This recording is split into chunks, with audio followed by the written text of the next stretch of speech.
So last time the team grouped up, prepared themselves, and gathered information about a magic-eating beast that had taken roost at the top of Firefinger, a monumental monolith that serves as a communication beacon between nations. Setting out, the party was descended upon by a golden griffin that seemed to be able to whip up a sandstorm in a matter of seconds. The griffin singled out one of you, muttering out taunting remarks to itself in Orin. Then, having the element of surprise gone, it flitted back to the top of Firefinger, where it can rest and plan for its next descent.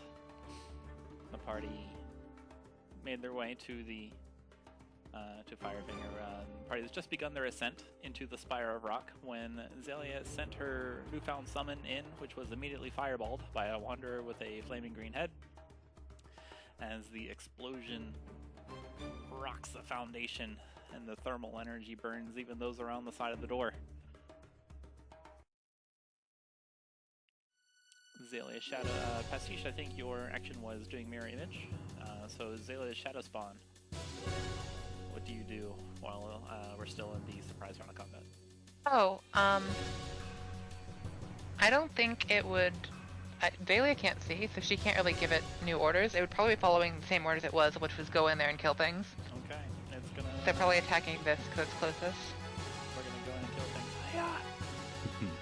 Yeah, do I have access to the character sheet? I do. Cool. Raptor just moved. Let me find I think so. Let me double check. Maybe double check what the thing can do. Does it have a double attack, the multi-attack at this point? It's based on level. It's the based on amount of level attacks. rounded down, so no. It's a single Okay. Oh, right. Cool. So it just has a single attack. Cool. It's gonna swing at this guy. Just kind of clap him with the little Hollow Knight void. Where? Fuck. Game paused. Oh no! Don't do that. It's not for Let me me. reload. Oh, it was paused. Little did you know, you were paused. And I made it be despair. I made it be. Whichever one is the one that you can't move away. Okay, that's the chilling rend. Yeah. Okay, I understand. 12 hits. Oh. That was Mitch. Oh. There, I'm just making sure I have things placed. How about a 21? Does that hit? Barely. Yeah, absolutely. As this Kinda children close. comes in, oh my goodness. How about 17 cold damage? Oh my goodness. Jeez. That's a lot of numbers being added to that attack roll. Yeah, I want to double check. It should be, the spell attack should be just plus Xalia's, which should be just plus 6. Which I think it does work out to plus 6. It also has your proficiency. It's like it just as if you made a spell attack. Yeah, basically it should just be plus 6, which it does work out to. So I imagine it's just Okay. canceling out all the normal Oh, things. I And then guess. the damage is... Oh, those are minus. Yeah, I see. Yeah, the damage is correct. Yeah. Okay, yep. Damages plus 3 plus Yeah. Yep. Ouch! So basically it just kind of reaches out and throttles this wanderer with its little cold fucking void tendrils. Yeah, it throttles it so hard that the dude's head falls off. What the heck? Oh. It's kind of like the tendrils just kind of go straight through its neck, and it just kind of disintegrates and falls into itself. Let's see. It can't make the next roll, so goodbye.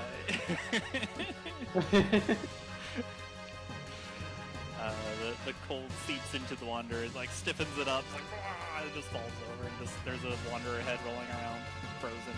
Nice. Absolutely destroyed.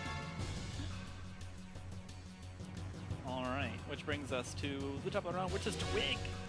There's a huge explosion rocking the area. And you know there's lots of bad guys. You can hear them. Would administering a potion be a bonus action or an action?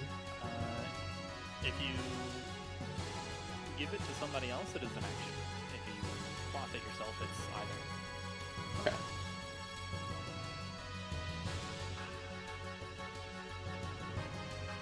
Alright, Twig is gonna pass off a potion to Chuman, just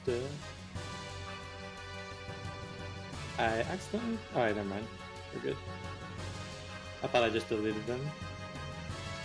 Oh. There you go. Perfect. Alright, and then he's just gonna survey the situation and peek out from behind the corner. There are several wanderers on the ground exploding in fire. There is one of those wanderers that have the kind of like the cloth draped over their face, and then there is an eerie-looking wanderer whose head is wreathed in this green, eerie flame, and also there's a lot of snakes. Oh, snake? Interesting. The snakes appear to be dead, but also they don't seem too fussed about it. Well, you know, that's a good mindset.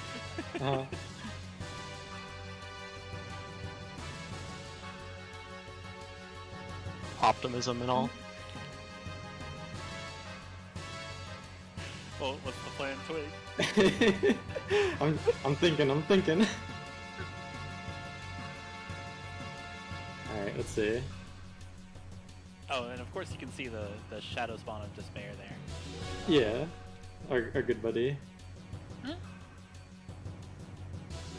It still has the, tragic face on it. Yeah.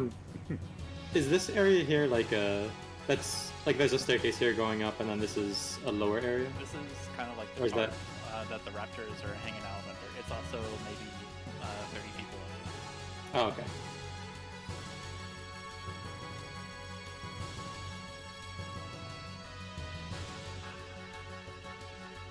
I think I'm just gonna try to use the bonus action to dash Okay. and get some distance. Whoops. Get some distance between Twig and everyone else. Uh-huh. For unknown reasons. Unknown. Well, very believe known it. reasons. Can't believe this. All right. I can. Twig's just gonna take up a defensive posture. Okay. Did you What's the turn? administer a potion to Chuman or just give it to him? It's just all good. I would have administered it if possible, but I ended up giving it. Yeah. It's possible to force feed somebody a potion even if they're not, even if they're conscious. It's kind of like splash. Well, would it be possible to say that I splashed it on Yeah. Chuman? His hurts hurt less. Go- After you go ahead, splash the Chuman. magical potion on him. Hey, I am on fire. He's not on fire anymore. Yeah, use the healing juice to put out the fire. Uh-huh. Cherry flavored fire extinguisher. Alright, go ahead and roll it. Yeah, let me use it. Nice. And then you can take care of that healing. Meanwhile, this Zombone is going to do some nasty stuff and is going to throw a warbling, kind of like lazy sphere of hot at our good friend Shadow Spirit. Oh no. Another fireball. Okay. Saving throw. Okay. That's not the sphere that I was thinking. Let me get that. It's got a decent dex. Yes. Yeah, go ahead and throw a dexterity saving throw. It It's- doesn't. Where? How do you? Just I to know it's know, bottom. I can barely see in here for some reason. Because I there's mean, a you wall. There's a wall Yeah. up there. Yeah, but I can see past the wall Oh. for some reason. It's like just Nice. barely. There's a We can crack see in the like this brickwork. this corner or something. Yeah. That's kind of weird. Or It's because of the kind that of might- wall that I used. Don't So worry. that was probably a little bit preemptive. The flaming sphere only applies when you end your turn in it. He's using his bonus action that he has when Flaming Sphere is out to slam it into the Shadow Spirit. Oh, okay. I see. Yeah. Okay. So it's just gonna kind of take it. That's half damage, right? Yeah, half damage. Yeah, it doesn't really mind. Just kind of flops Shadow into the Spirit's like, shadow. Okay. Alright, and then this one is going to see Twig whip around and then swirl its staff above its head and send a crackle of electric energy. That poor Twig. This energy threatens to ensorcel you. Look out, you're being ensorcelled. No, 11 to hit. that does not hit. It slams into one of the on-fire treasure chests next to you that store personal belongings, and then just bits of wood and piece go everywhere. There's like a little wood chip on your shoulder now, and you just kind of flick it off. Which brings us to Xalia, Makayla, Pastiche, the entire team. Big turn. If you had some creative ways that you would like to begin your onslaught, go ahead. So for Shadow Spawn, it's probably just gonna try to beat up this guy. If Xalia moves over here, I have them both selected somehow. If she moves over here, will she be able to see in, or is that blocked off? If you move over there, you're on the ground level. The stairs are 60 feet high. Okay. So you won't be able to see it. Okay. She probably can't get there herself then, but I kind of want to try Jolty Circuiting it. Chuman's gonna administer another. She's just gonna... Oh, neat. Maybe it's probably just gonna open You got up. something, Zoaz? Yeah, Zoaz is going to plant his staff in this, sort of on the step in front of him, spread his arms wide, and say, "By Selene's grace," and is going to cast Aura of Vitality. And no, I do not want to place a measured template, because that would be very big and wouldn't work. So this sort of silvery, soothing, not cold, but it's chilly enough to sort of ease the pain of the burns and, protect you a bit from the sun. The silvery light sort of washes over everyone. And then Zoaz is going to turn, and the light is going to surround Chuman and heal him 7 HP. Cool. As he's That's- doing that, Pastiche's gonna sprint around the corner. Uh-oh. What just happened? Okay, there we go.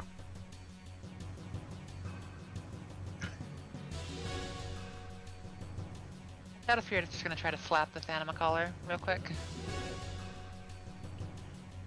4 pastiches barrel around the corner, and you see this unhappy shadow Nope, spirit. it is not going to. just lightly touch the anima collar's cheek with a tentacle.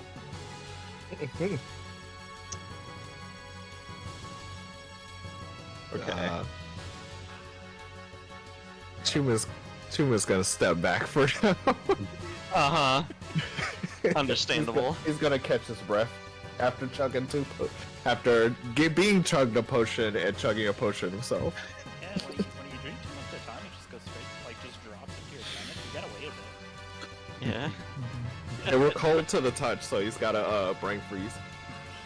Yeah. Twig cracks one potion open like a glow stick and just throws it at Chuman. Alright, what else you got, team?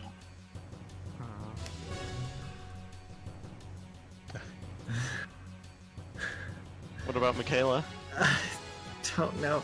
I did, if I remember correctly, I pre-buffed before this explosion happened. I think. Is it time IE to bless up? blessing? Yeah, I blessed.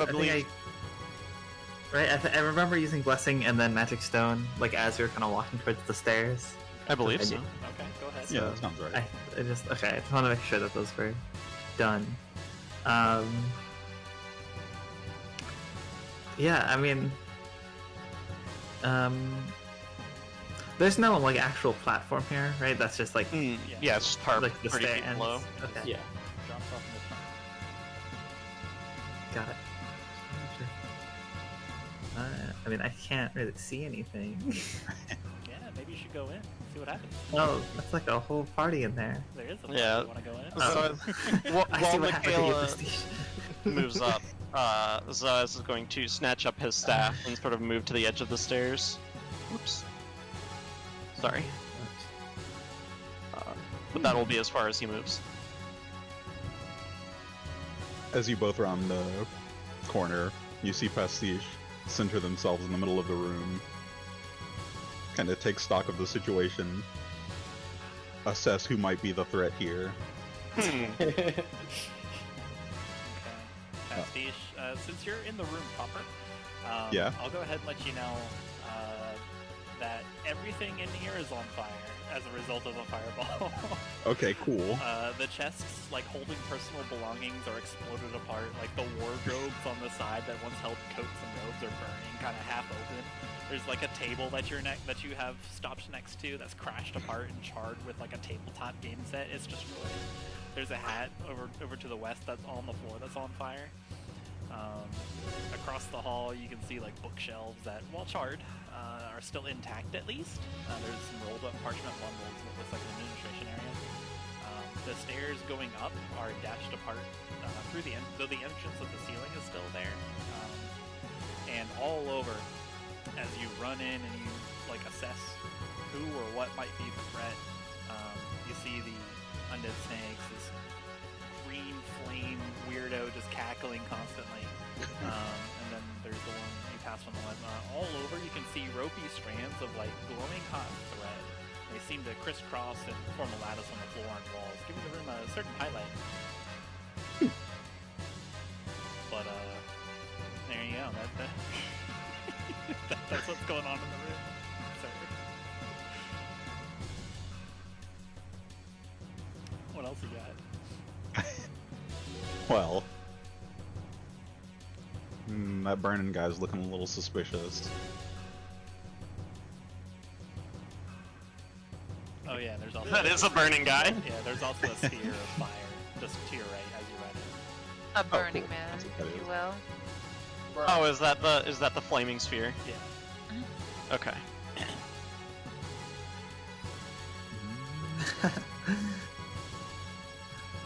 Not that it matters this turn, but does the Shadow Spawn count as an ally for flanking? Yeah. Because is it really an ally right now? I mean, I don't know. I'm Friendly joking. to Xalia and her companions. true. Alright, Pastiche, what you got? Pastiche is gonna point at that flame skull. And then vanish. Me too, buddy. Oh, Spider-Man. Hey, baby. Okay. Are we... You. Let's see here. Wait, So- does that mean all four of his images disappear too? Yeah, they reappear with him. Okay, where are we going? Right behind the flame skull. Right behind us. Let's see here. Total such an unoccupied space you can see within range. That's really cool. Who are we hitting? Are we hitting anybody? I think all three of these within 10 feet of the spot I left. Okay. Sorry, Shadow Spawn. Wow. He's already depressed and you do this to him. Okay. You'll need to be like one over, but that's fine. That's fine. Yeah, it hurts. Would I? It hits. It- Just because, just based on the what you call it. Oh. I guess I see what you That's mean. weird. Yeah, I mean, it should be like a cube, shouldn't it, instead of the cross? Oh, Well then. Actually, wait, Okay. it doesn't describe the shape, so it's just 10 feet. So yeah, it hits it, from where you were. You're correct. Yeah. You're correct, Pastiche. Okay, so yeah, roll me some thunder damage. Sure will. Ow. oh.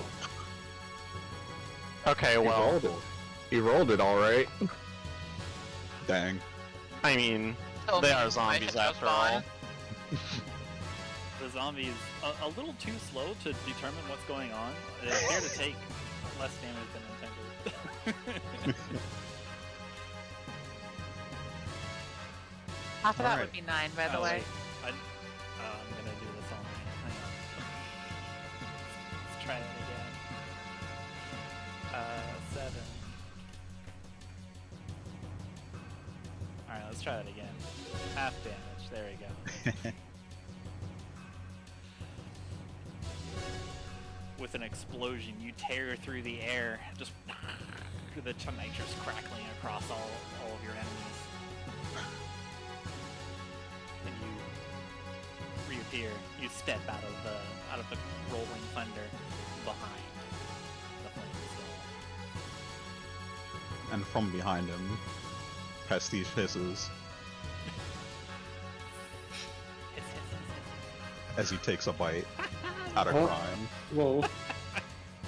Let's Sure, go. do it. I love it. Sink your teeth into them fucking fire. Oh, Tasty. Dang. Taste? Well, I mean, A less little tasty. too spicy. A little too Well, spicy. The bone is a little harder than imagined.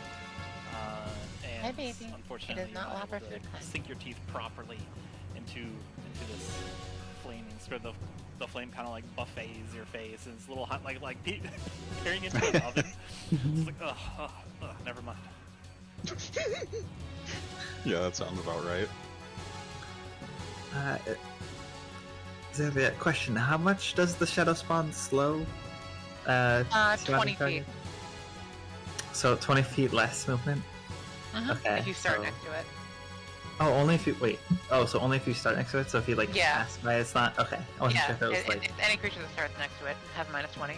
Okay, so then I can move here, and that's not a problem. You aren't next to it, so yeah. Cool. Alright, yeah, as I guess Pastiche kind of like teleports in and causes the explosion, Makayla would kind of take that moment while like that happens, everything kind of gets hit by the thunderous step to come in and try and hit the whatever this zombie is. It's a curious little wander. It's got like lightning crackling from its staff, and it's got Mhm. like this kind of purple gloss over its eyes and head. It's Well. shrieking at you. Let's hope it dies. Shrieking. One attack. Yeah, it hits. 2 attack. Also 14. Let me actually roll the damages for this. So 10, 5, and 3 attack. Uh-huh. Hey! Ouch. Yeah, it hits. Dang.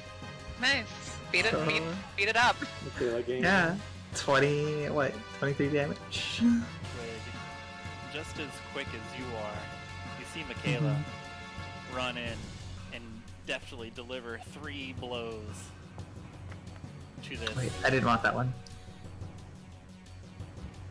So it does not to take this that. wanderer as it's trying to hurl electricity at you. Makayla comes in, slaps it in the face, and then cracks her staff against its side, and then whirls around and like gives a like behind the back thrust at its chest. It's stumbling backwards, and then it falls down, never to move again.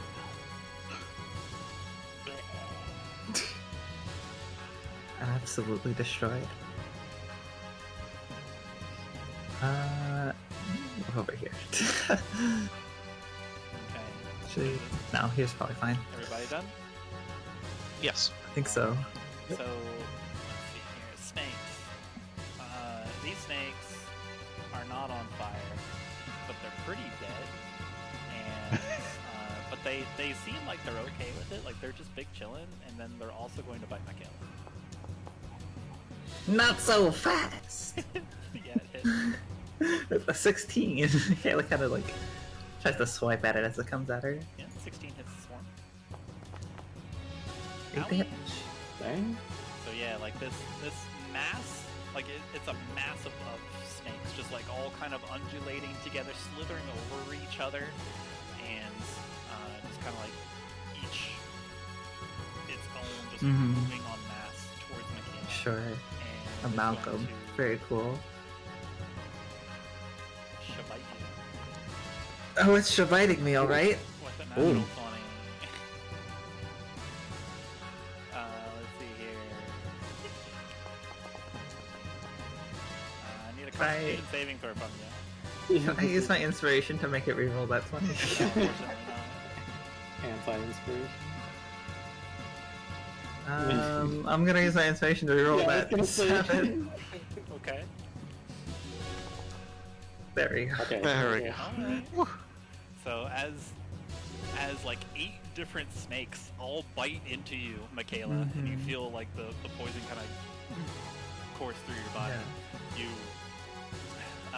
call upon your spirits to protect you and exhume the poison that threatened to heavily wound you, and you take 8 piercing damage. Okay. Yeah, imagine she like, smacks one of the heads, and then just like the 7 others just are swarming around the staff and like crawling up and striking her. Hiss, hiss, hiss, goes the snakes. Alright. Meanwhile, Mitch. Mitch is gonna take this opportunity to back up and flap around a bit. Hoot hoot. Very good. Yeah, probably a good idea. Okay. Moral support. Makayla, out of the corner of her eyes, sees Mitch fly away. Mitch sees what an owl does it sees. Same. Twig. There's a lot of snakes, and also Pastiche is trying to bite down on this flaming dude. What would you like to do? Seeing the massive snakes surging towards Makayla, Twig is going to run over and just trample over these dead bodies, whirl around, and take a swing at the big pile of snakes. Yeah, it is definitely a big pile. There's probably like 18 here. All just kind of swirling around themselves. That hits though. Nice. Managed to cut down a few of these. Like bring your scimitar down. Hiya! And with several quick motions, you behead all the rest of the snakes and they stop moving. With a big sweeping blow, you just slice all the snakes. And the swarm is down. We have enough snakes from Pastiche, thank you very much. You can never have more but too many snakes. I agree. Speaking of which, Makayla disagrees. Twig, you whirl around towards the green flaming skull and you see 4 more snakes. The snake party.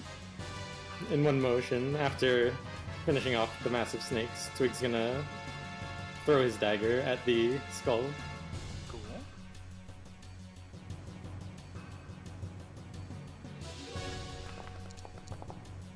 Yeah, it is. Hey. Definitely. Check out this damage. Heyo. Yo! You know Big what? damage.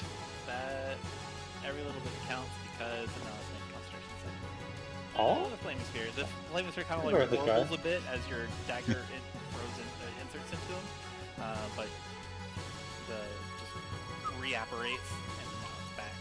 And speaking of which, it's going to fling it over to you. Twig, go ahead, make a dexterity saving throw. My specialty. As this flaming spear whips over the floor towards you, Twig, you definitely dodge the incoming onslaught. However, bad guys are bad guys, and you duck under it, but the searing heat still manages to catch you for half damage.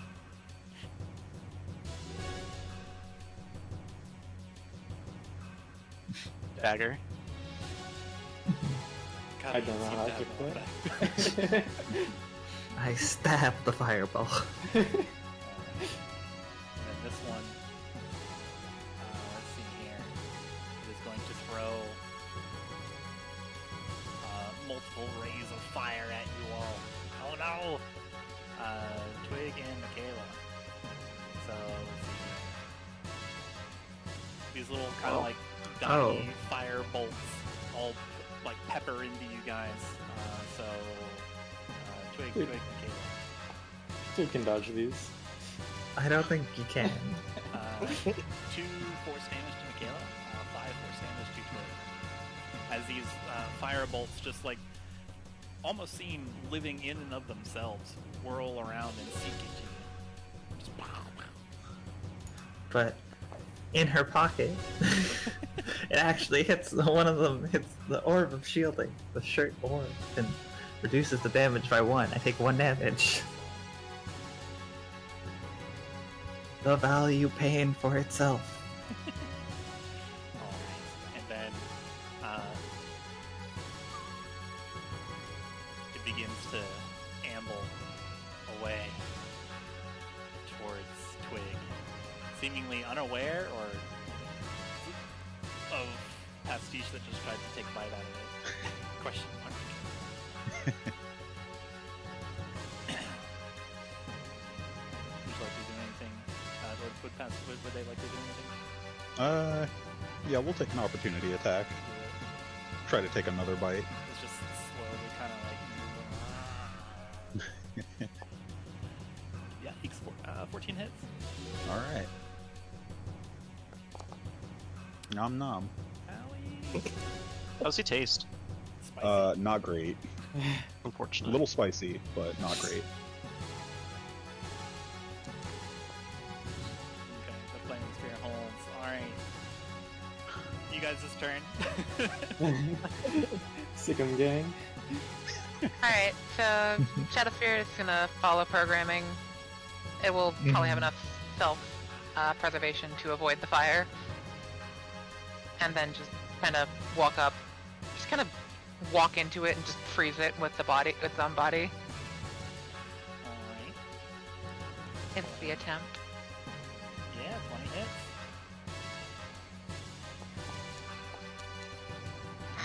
Oh well, Alright. D12s. Pretty good minimum damage. The, Yeah.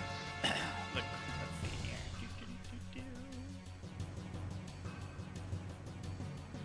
This one seems to defy Wanderer logic, especially the notes that you recently retrieved, and the cold seems less effective on it as the flame surges back towards the Shadow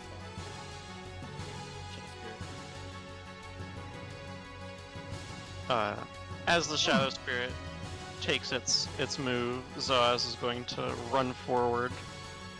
And having seen Twig just get peppered by bolts of magic in a flaming sphere, will swing an arm in that general direction, and the silvery light of the aura surrounding Zoaz will soothe his wounds. Chuman, after catching his breath, goes up the stairs. Oh. Game froze for a second. Goes up the stairs to This is finally... to load. Yeah. Sees the entire area that's left. Very quickly takes his longbow out and fires 2 quick ones at the wandering spirits. This will be advantage, right? For flanking, or no? No, range attacks cannot. Okay. 14. 14 does hit. I'll just roll the second one so I get out the way. 19 also hits. As you knock these arrows, go ahead and roll damage. As you knock these arrows and you send them firing through this flaming sphere, catching fire on their own. Yeah, it doesn't like that very much. It hurts. Owie. And 2 concentration save throws for him. Oh, the flaming sphere goes away. Heck yeah. As you knock an arrow and it flies into the walking wanderer green flame dude's throat, it kind of gurgles in the flame sphere. It disappears. Seeing an opportunity, Zoaz will then after swinging his arm towards Twig, will direct it upwards to two claws together, pointing, and will try to direct the sacred flame of Selene's Fury onto this flame skull. So it needs to make a dex save, and then... Coming right It does not make it. The arrows, man. No, the arrow knocked it off balance, and then seeing your Yeah, opening, exactly. you come in and then you throw Selene's might upon it. The radiance coursing through it and hurting it quite a bit. Ah. The flame kind of like flickers, the green flame flickers around as the golden blessing of Selene slams into it. Bailey's gonna try to give it a noogie with chill touch. Yeah, it is. Let's go, Noogie. That'd be 2d8 at this point, right? I forgot to update Yes. it. Alright, here you go. Here's another one. Good job, Xalia. Hey, it bumped it over the damage threshold. Did do one. Ouch. Alright. Giving it a necro noogie. Mm-hmm. Yeah, it hurts. As Xalia does that, Pastiche is gonna swoop around some of this rubble, swing their staff around, and chuck a bunch of green paint at this guy. Alright. You maneuver around like through a couple bookcases with books falling down, falling open, and slip between like a desk and with some like scrolls and like parchment in a bowl, and then swirl it around, and Pastiche takes us out of combat. Alright. Well, this paint is particularly effective, apparently, and melts his flesh right off of his bones. It definitely does. And then the flesh and muscle, having melted away, can no longer support the bones. And then it just goes, sloops down. The kind of on fire skull appears to extinguish, and it also falls down cartoon-like, just spins around and kind of like rests on its side. Still like cackles for a moment before finally.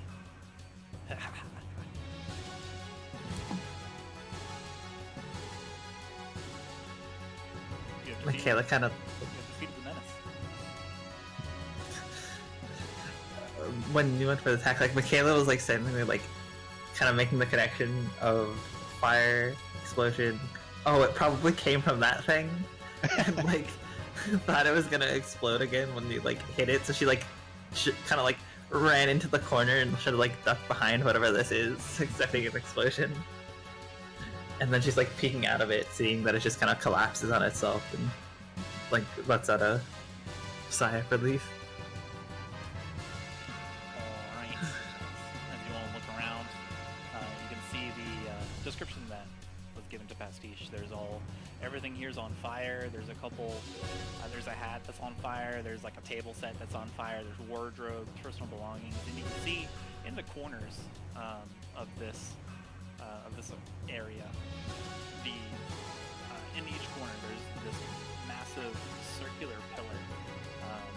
Obviously load bearing, goes all the way up, and it kind of like seems to push past this floor. And then yeah, there's lots of stuff here. What do you want to do? Including a hole where you could go. Yes. Up. The stairs In the remaining like minute or so afterwards, would I be able to use Aura of Vitality still? Yeah, there is no reason you cannot. Okay. How many uses of it would I get? All of it. Let's see. I think You complex used three it rounds. twice. Oh, yeah. Okay. So we were in. Let's see here. I had used it twice. Twice. So it lasts a whole minute. So yeah, you get 8 more. Okay. 8 more? Yes. Okay, with that, I guess I'll just roll heckin' 2 times like 16 d8, and we can divvy out the healing and Say who it whoops, goes slash 16 d8. to. Say who it goes to, okay. Okay.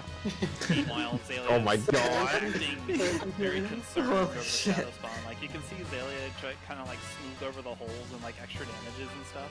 And then the shadow spawn's just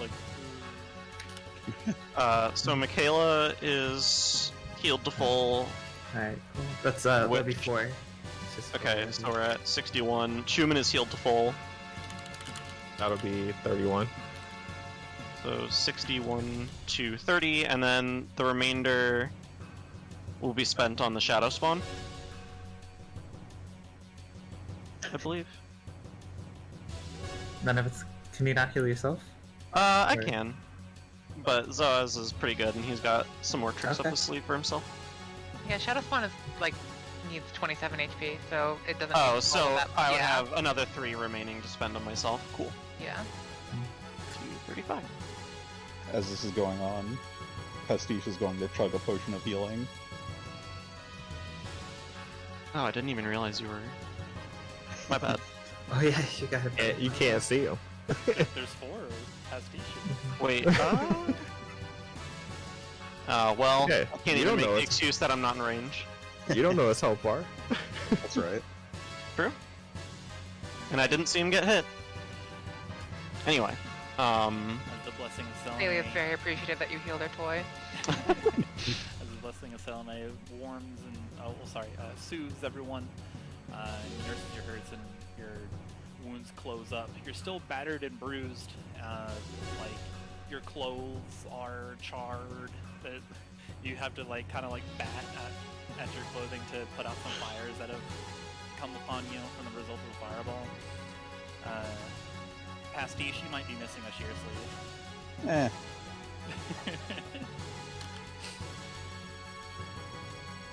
Chuman is made out of embers. All of your clothes are burned. It's just all turned black now. Twig yanks the dagger out of the skull. There's like some acid green paint off of it. He kind of like shakes it off. Alright, as you all look around this room and investigate it, what would you like to do? Is this like a staircase that goes up any reasonable distance, or is it already destroyed? it is shattered from what I recall It correctly. is destroyed and shattered. It would lead you up to the next floor as you descend several tens of feet, but the staircase overall is shattered. But you can see kind of like where it would go. And, Okay. like it goes up, or it would have gone up into the hole that goes to the next floor.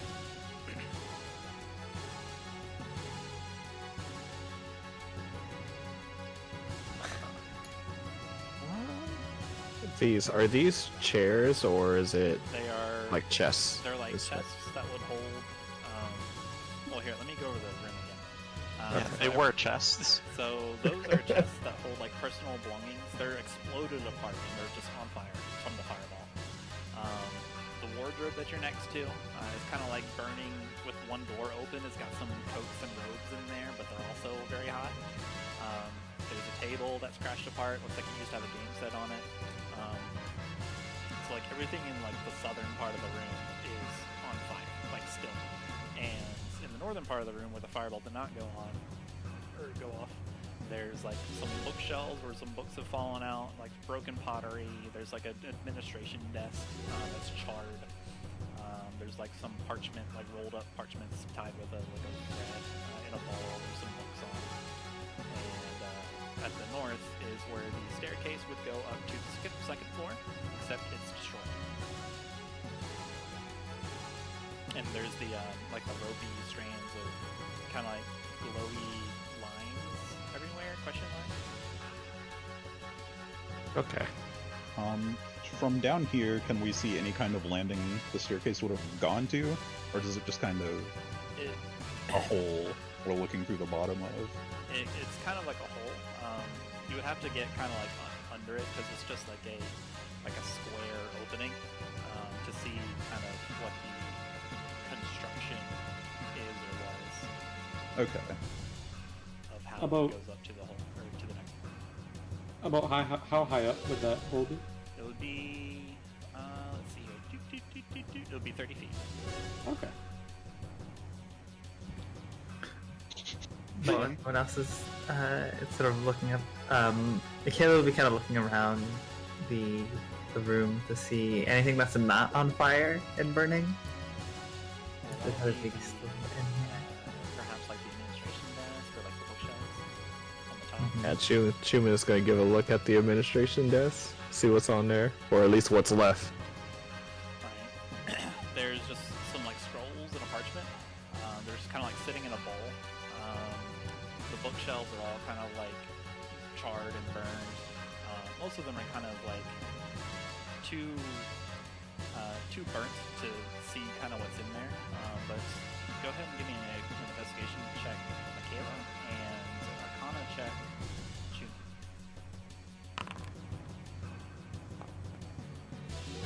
Private, by the way. Please reveal your die roll. My bad, I forgot to set that to default. Wait, I can click and drag dice on my screen? Cool. Yeah. it's Yeah. fun. Yeah. I didn't know that. You could do that. Yeah, you can click and drag and then like drop in them and like re-roll stuff, except it doesn't really count, but it makes it Yeah. feel better. Uh-huh. Chuman, you take out, you take one of the scrolls and kind of like just grab the thread from around it, pull it off, and just take it out. And it actually looks like this describes a process of what they do here at Firefinger. It outlines how to keep the fires going, how to stoke them properly, and it outlines kind of like how to entertain tourists and visitors, and it goes over how to cast particular fire spells. So it is a scroll of pyrotechnics. Hmm. Chuman's gonna. And you know it's pyrotechnics because it actually outlines it very clearly in the scroll. Perfect. Talking about fireworks and like extinguishing. Chuman is gonna give it a brief look through, and then he's going to motion over Xalia and Pastiche about the pyro information on there. And Chuman's not too keen on it, so he's like fumbling the words a little. Pastiche slumps over. Makayla will come over too. She seems interesting. Her shadow spawn is kind of tailing her now. It looks like she has like a heavy outline around her. Actually, because it's just her, but dark, but like inverted colors. You both immediately ascertain that this is definitely how to cast a flame spell of sorts. You can see the kind of like magical tinge on this. So yeah, you could. It's a spell scroll. Xalia will kind of just snap her fingers and provide a small micro demonstration of what it would do. Minor illusion. Fireworks explode from the illusion. It's a dazzling see. display of color. I believe So, this could be more of use to you two than I have. Chuman gives over the scroll. Whoever takes it. You want it, Pastiche? Yeah, I think so. Okay, they'll let you have it. Cool. Okay, Pastiche, in your inventory is a scroll of pyrotechnics. Zoaz is going to come over to the stairs and like check around for a bit, and then he's going to ready his climber's kit and try to like sort of like it has a grappling hook, right? So he's gonna try to toss it up and like get it anchored good and nice, so that he can climb up. Okay, sure. We'll come to you, Makayla. Yes. In the bookshelf, kind of the only thing that catches your eye as far as like legibility is a book on cooking. It appears to be an actual cookbook. Somehow this book has escaped the flames and wanderers and other nasties in the Firefinger. It is titled Time-Honored Meat, Secrets of the Hearth Revealed. It appears to teach you about how to cook and prepare cuisine from the Illagoon, which is much further east. So it must have been imported. Kayla shrugs and holds on to it. You never know when she'll cook meat. It's definitely leafed through, but otherwise it's in good condition. It's got like metal hinges and like clasps on it. Well, it's better to take it than leave it here to burn. And she'll just like walk over. Okay. Alright. So not Pastiche. So Zoaz, as you look over to the hole and you start preparing your climbing gear, knowing that you're going to have to ascend. Pastiche, I need you to roll initiative. Oh. Pastiche.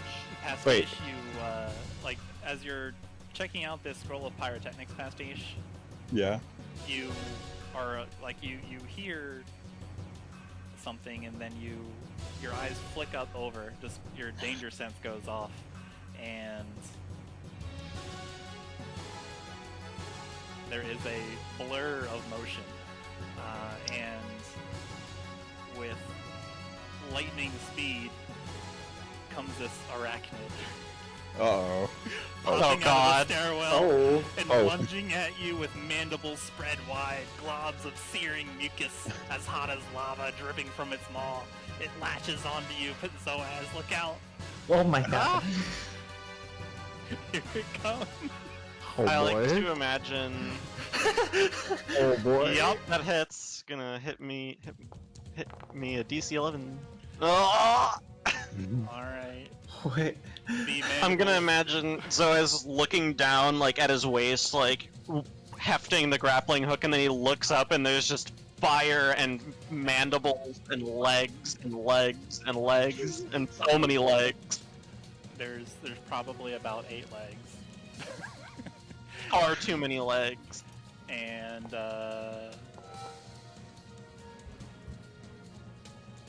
it's gonna try to Jesus. latch onto you as it bites into you.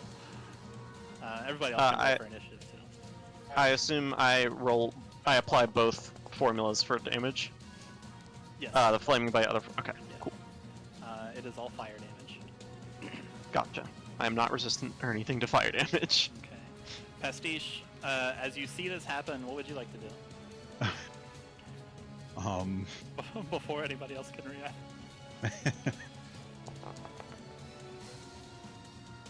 Hey, not bad. We're gonna see Zoaz get a chunk bitten out of him. Very quickly, paint a circular motion underneath ourselves, and then swap places Okay. with Zoaz. Very benign of you. That's pretty nice of you. Zoaz is willing, Okay. so he's going to get swapped. Alright.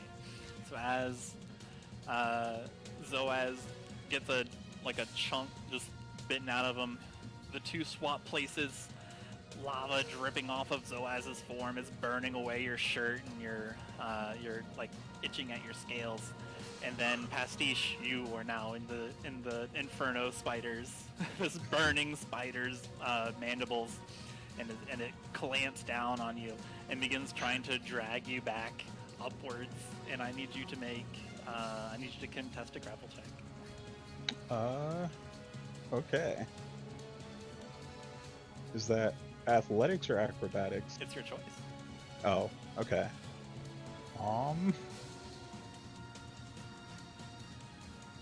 Acrobatics it is. Okay, it rolled a 16. Oh, All right. Oh, Lightning quick, as the scene kind of slows down and everyone's able to take this in, you see in a blur of motion Pastiche, like Zoaz get bitten, Pastiche and Zoaz switch places, and then now Pastiche is gripped by this burning, inflamed spider as it clambers back and tries tries pulling them back into its lair. Pastiche, you're now 15 feet in the air. Oh, All right. Go ahead, Makayla. okay. So is the spider is also 15 feet up? Yes. It's Okay. it's kind of like on the wall. Uh-huh. Well, Makayla and Pastiche, but go ahead. Hold on. How See long Pastiche do? dangling from spider jaws. Yikes. It's just like in the jaw. It's not like wrapped up in anything, right? It's just like being held. Not yet. Okay. Just wanted to make sure I understood what was happening. Well, that is my only way to interact with it, I think.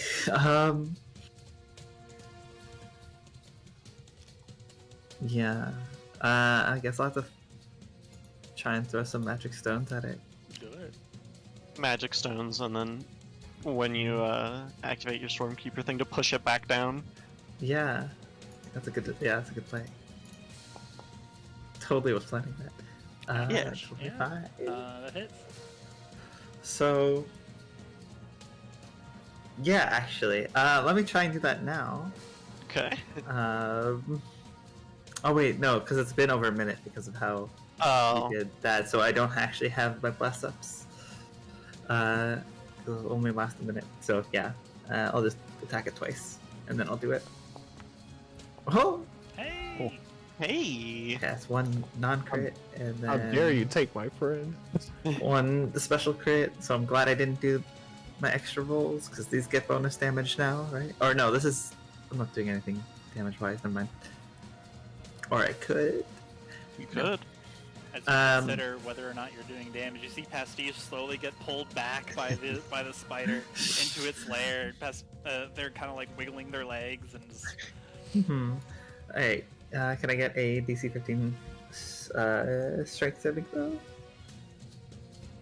But I will be doing favored foe and 1d4ing that, I guess, or wouldn't it be 2d4, right? Because of the crit? Yeah, it's 2d4. Cool. Nice. Nice little extra damage. Kind of like a bad paladin smite. It fills the saving throw. Oh, heck yeah. Oh, sick. Are we moved horizontally? Can I move it off the wall? Right, it's crawling up the wall, right? That's how it's moving, or is it like on? We'll say horizontally. It doesn't really say anything about like must be on a solid space. So yeah, sure. Heck yeah. Cool. Cool. Oh, Hope you're ready to fall 15 feet, Pastiche. Yep, I'm that's always happening. ready. Yeah. Pastiche, Well, go ahead and make an acrobatics check. good luck.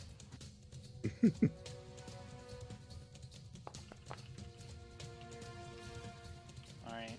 Both you and the spider take 8 bludgeoning damage from falling to the ground. But you're not Okay. prone, so that's good. What if, instead of that, I use my reaction to Nice. feather fall? Let's see here. You would gather that the spider like has you in its grasp, so it would drag Okay. you down, and your feather fall would not have an effect. Fair enough. Unless you featherfall the spider. It's true. that is possible. Mm, Pastiche would know this. You could feather fall the spider too and avoid the hard landing. I think I won't do that. Okay. I'm gonna. This is really silly. So how this worked was Makayla like threw the stones against the wall, and they like ricocheted off, hit the underbelly of the spider, and like pushed it off the wall. Okay. So one, two. They're actually here. Oh, it falls on top of Chuman. I need you to make a dexterity saving throw, please. Oh god. Amazing. Maybe I do want Save. Featherfall with Spider. I didn't hear what save I need.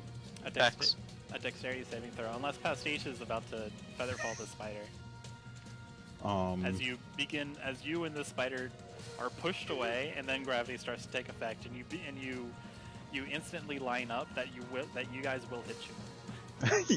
Yeah, okay, I'll use the Featherfall on the spider. All right, I still need a dexterity saving throw from Chuman. Cool. Okay. Okay.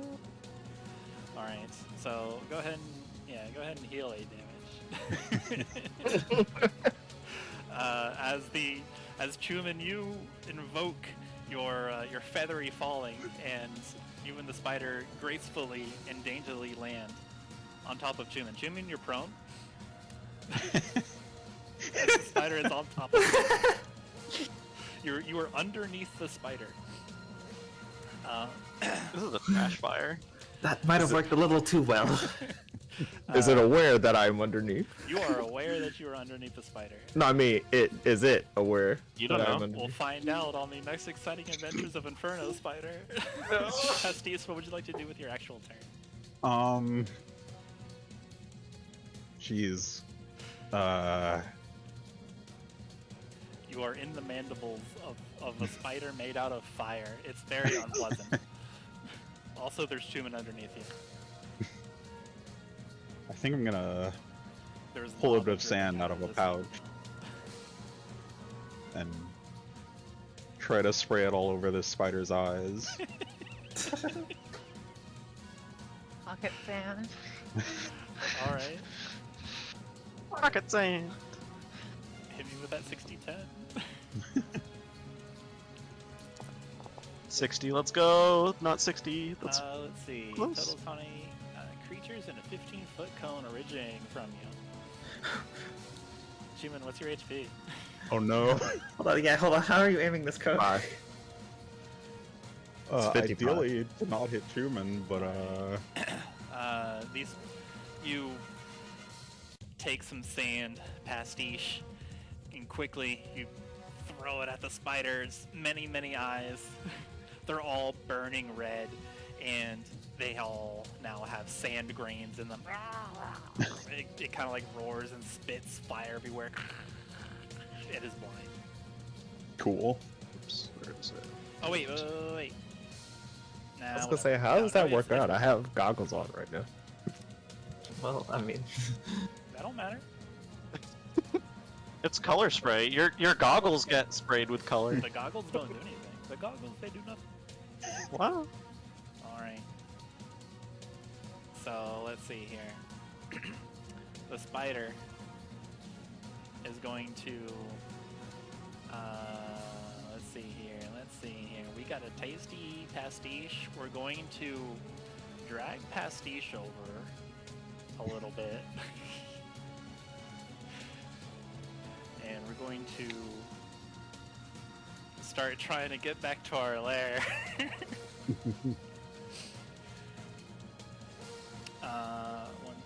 Let's see here. We're gonna also spit some nastiness. So like the spider kind of like holds you in its grip, Pastiche, with its many spider legs, and then it kind of like hawks this lava loogie over towards Xalia, Makayla, the Shadow Spirit, and also Twig. This interlocking kind of like sticky substance just spurts forth. It is searing hot as if lava. I need you all to don't get hit. You sounded a little bit too hyped to hear that it hawked a lava loogie. Yeah, What? it's fun. Oh no! Oh, y'all. Oh, The team's y'all. the team's greatest weakness. Let me show you how it's done. The weak babies. no, he hit it. He hit it. The Shadow Spirit too. Oh, and the Shadow Spirit, yeah. Valerie? Damn it, I've been muted. Oh, It had to yeah. roll an attack roll, right? Which means it didn't hit. It This is actually like super funky. It's you roll a strength saving throw underneath its attack roll, or against its attack roll. It's, Oh. it's the wackiest thing I've Okay. ever done. Oh. Well, anyway. Oh no! Anyway. One sec, I've got something stupid. Nice. Whoa. Whoa. Alright, so Makayla and Xalia. You guys are wrapped up and restrained by a web. It's made out of pain and burning. I do not like this web. And then that's the Inferno Spider's turn. Zoaz, Chuman, Xalia, Not, and Twig. does it do any damage? Does it do damage? At the start of your turn it does. So now it does, yes. It Okay. does 1d6 fire damage to Okay. do 3. So 3. Okay, and I'm going to hopefully not lose concentration. Can't wait to lose concentration, yep. Oh, I do not have inspiration to burn. Everything sucks. Oh. Goodbye, friend. I'm very sorry. Yeah, that ruins my plan. Aw. Oh, wait. Did you use inspiration last episode? I think I did, because it's listed as 0 on my sheet right now. I gave everybody inspiration just as like starting the new arc. It is currently 0, and I had some from last session from getting here first. Alright. I have 0. Alrighty. Sorry. Zoaz is going to cut around to here. I believe that is legal movement. 20. Quick 10. mechanics question: how does the spider being blinded affects attacks? Let's see here. You know what? Yeah, it's technically attack. Let's roll again. Even higher. Okay. Well. But, as far as answering your question fully, the outgoing attacks from the spider are at disadvantage, and incoming attacks that the spider receives are at advantage. Okay. Accel, the Shadow of Spirit is gone. Bye, bye, No concentration. Bye-bye. Goodbye, child. We will miss you. Anyway, she's a little pissed off about that, actually, so... Let's try this. Alright. Clearly, this will never go wrong, ever. Whoa. Wait, what the? Yeah, in the midst of that, Chuman's getting up. Oh no. Alright, let's read the spell again. So, you channel an overload of electrical energy into your dragon shard, then point at a target to jettison the electricity. Oh yeah, you have that with advantage too. It is with advantage, it's blind. Oh, Yeah, and you're do one outside more, of do blind. one more. Please. Yeah, and you're outside Mechanic of blind, save. So yeah, definitely go ahead and roll again. The mechanic save. Let's go. Okay, so make a melee. It's a melee spell attack. Oh, okay. Oh, is she in melee range? Okay, never mind. Spider's over here. Okay, but then... Xalia revs up her Dragon Shard motorcycle. When the dust clears, she's laying dead on the ground. Alright. So you would know that it's a melee attack. Yeah. Sorry, I didn't... Yeah, misread that. I thought it was ranged. Does the web seem like something Twig could like slice apart or dismantle? Yeah, it seems like Like this kinda specifically around? this kind of like gooey, like glowing, burning thread or silk. You could probably try and slice it. Twig's gonna try to slice Xalia free Okay, go ahead and make with an his attack roll. scimitar.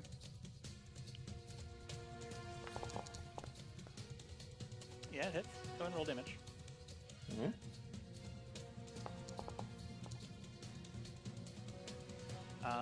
Yeah, you cut Xalia free. And Okay. Webs have 5 HP.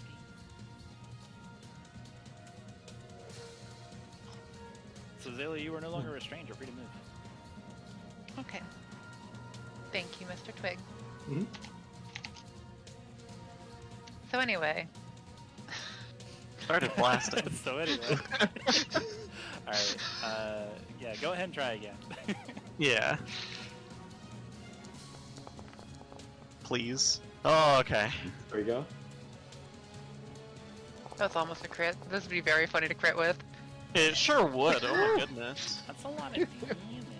Alright, let's see. So on a successful hit, let's see here. A 26, yeah, She's you just- know what? A 26 does hit, just barely, you know. Yeah, she's kind of a little bit pissed off about losing her Shadow Spirit, so she's just gonna just like four-legged Scrabble up and just stab it right in one of its little sandy eyes with this, and then lightning bolt. Okay, 40, 10, lightning damage is push attack. If the attack misses, random creature, so yeah, you hit, so the thing happens. Yeah, And it gets pushed back 15 feet, that hurts. which I think forces it to let go of Pastiche.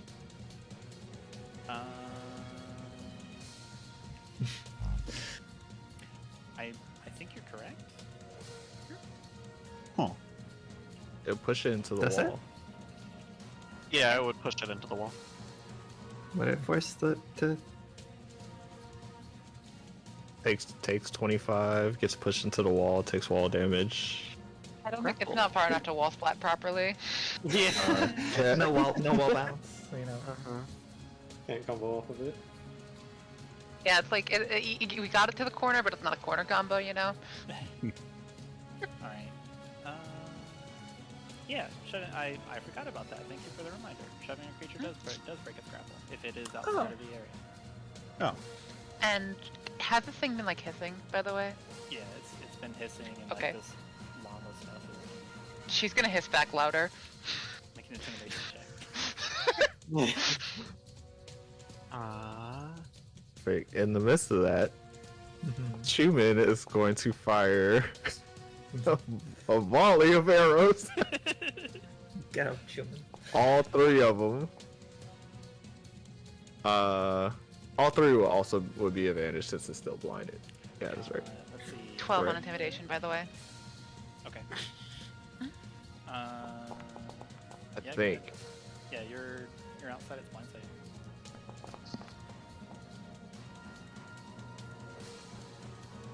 Yeah. I assume. I think all All of of those. Just maybe. Alright. 20 damage. And then Zoaz, what are you doing? I saw you like raise your showdown. Yeah, Zoaz, is going to... He thinks about striking at the spider, but rather he sees 3 arrows sprout, one in each eye, from the spider, and decides to cast Mass Healing Word instead. And will send a wave, a bright wave of silvery moonlight, just like cascading in the direction of his allies. Alright. How would the four of you like to do this? Between like electricity going everywhere, Zoaz's blessing, and Forgot about that, yeah. Chuman firing a zillion arrows, and Twig who has yet to do something. Well, Twig cut Xalia free. Yeah, Oh Twig wait, cut me sorry. out. I thought that was a different round. My bad. It's all in a swift movement. Yeah. Twig cut free, Xalia free. Xalia runs up, pissed. Okay, so Yeah, the way I envisioned it was because Zoaz started the turn here, so Zoaz is like running up. Chuman is getting up from being prone. Twig cuts Xalia free, and Xalia takes the moment to Xalia takes the moment to run up and stab it. electricity blasts everywhere, and the spider kind of like overloads from like electricity energy because it's an insect, and then it explodes like insects do.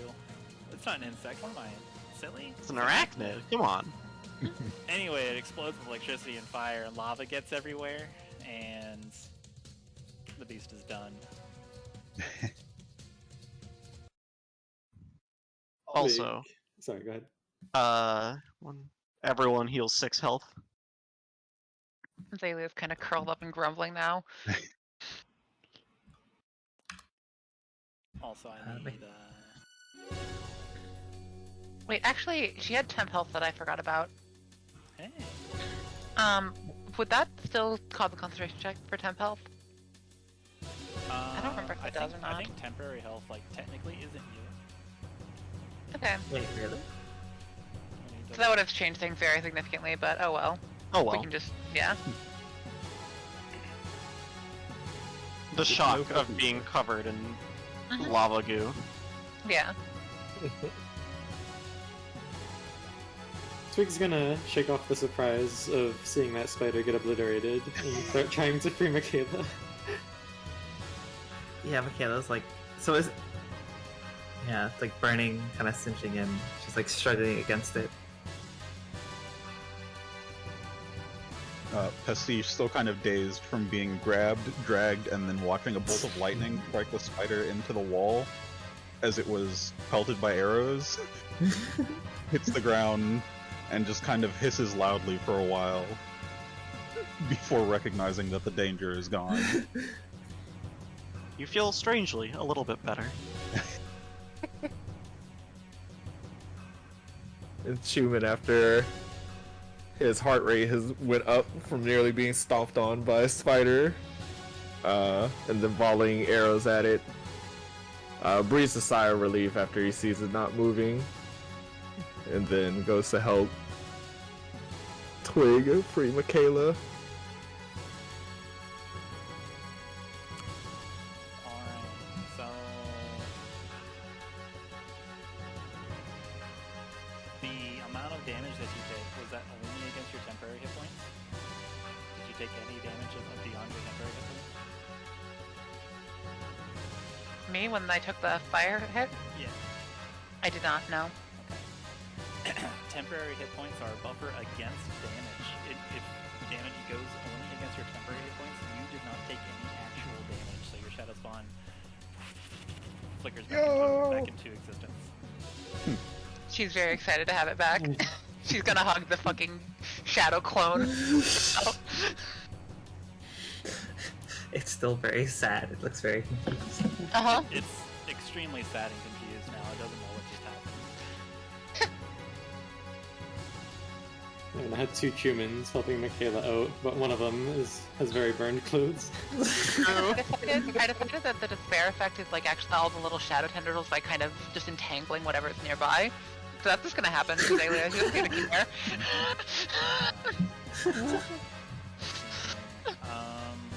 So, sorry, I was distracted. What's going on with Makayla? She's still stuck in the web. Yeah. Chuman and I are helping her out. Okay. Makayla, you take 2 fire damage from the web. It is burning Okay. hot, searing hot. Ouch, ouch. But I think between the two of your companions are able to cut and pry and free you from the web. And The two Chumans. and the searing ouch of the searing silk of the lava loogie fall away from you. And you have defeated the menace. Well, one of them. Yeah. Zoaz, now significantly more cautious, is also going to question why there was an Inferno Spider in the Firefinger. Something is going wrong here. He's not saying that out loud, of course, but he's just kind of like bewildered. He was not wonder as I expected, but what? A giant flaming spider. Now that definitely should not have been here. Yes, it was not here the last time I visited. Pastiche, I thank you. Are you all right? Of course. Not even a scratch. Brushes off his shoulders. Zoaz will raise an eyebrow. Just sort of shrug. And then prepare to once again try to toss his grappling kit up the stairwell. Twig sees this and takes a couple of steps backwards. Chuman also moves back. Anticipation. Makayla is like looking up intently with weapon raised. Pastiche moves closer. Yeah. I guess Pastiche was around here. Makayla is gonna do another round of blessing up with her stones and shillelagh. Alright, Xalia happily hugging her unhappy spirit. There's just like a an aura, like a weighty aura just around the immediate area that encompasses these two. And then Zoaz, while you prepare your climbing kit and you look upward towards the ceiling. No spiders, I assume.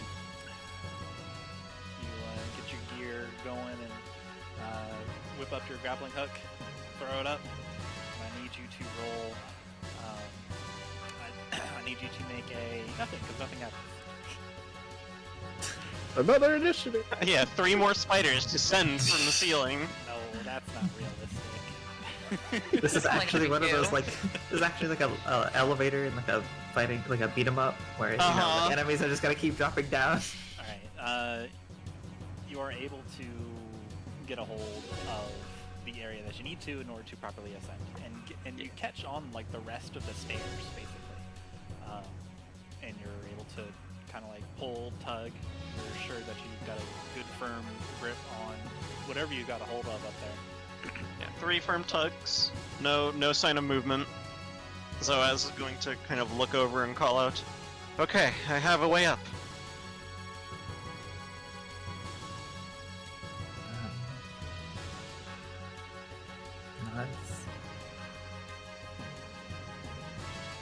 Nice. Perhaps it might be a wise idea to have some sort of trying to think. Some sort of scout go first before us. And Caleb looks at the Pastiche. Could you call, like, still sees Mitch all the way out there. Pastiche, could you call your bird up and let them go first, just to make sure there's nothing pointing more explosives or spiders waiting for us to move in? Certainly. As Mitch flaps into the room, slightly distraught at all the fires, but following orders. Oh no! And Mitch is gonna flap up through the hole. Mitch flies into the room, just whoop, does a low arc to get the angle correctly, and just flies right up the hole, and Mitch is gone. Mitch is outside rather. Ow. Phew.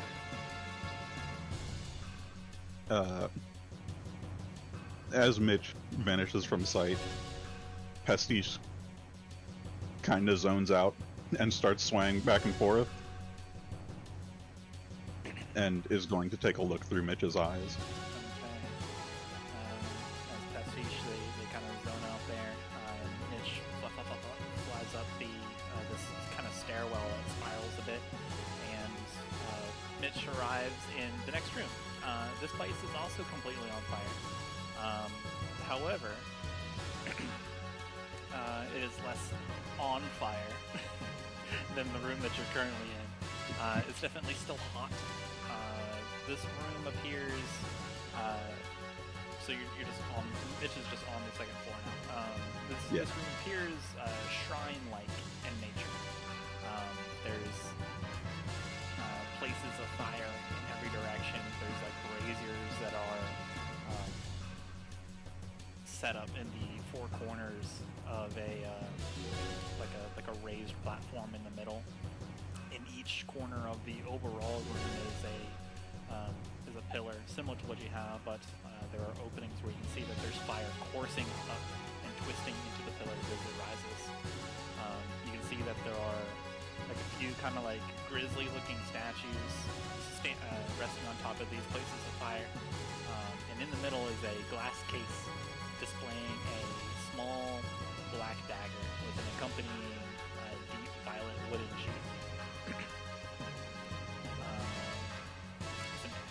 Owls are really good at seeing. So it seems to kind of like absorb light into its immediate area, which is quite a feat given the circumstances. this floor seems overall darker. There's a sign, a flame, that probably declares in stylized letters that Mitch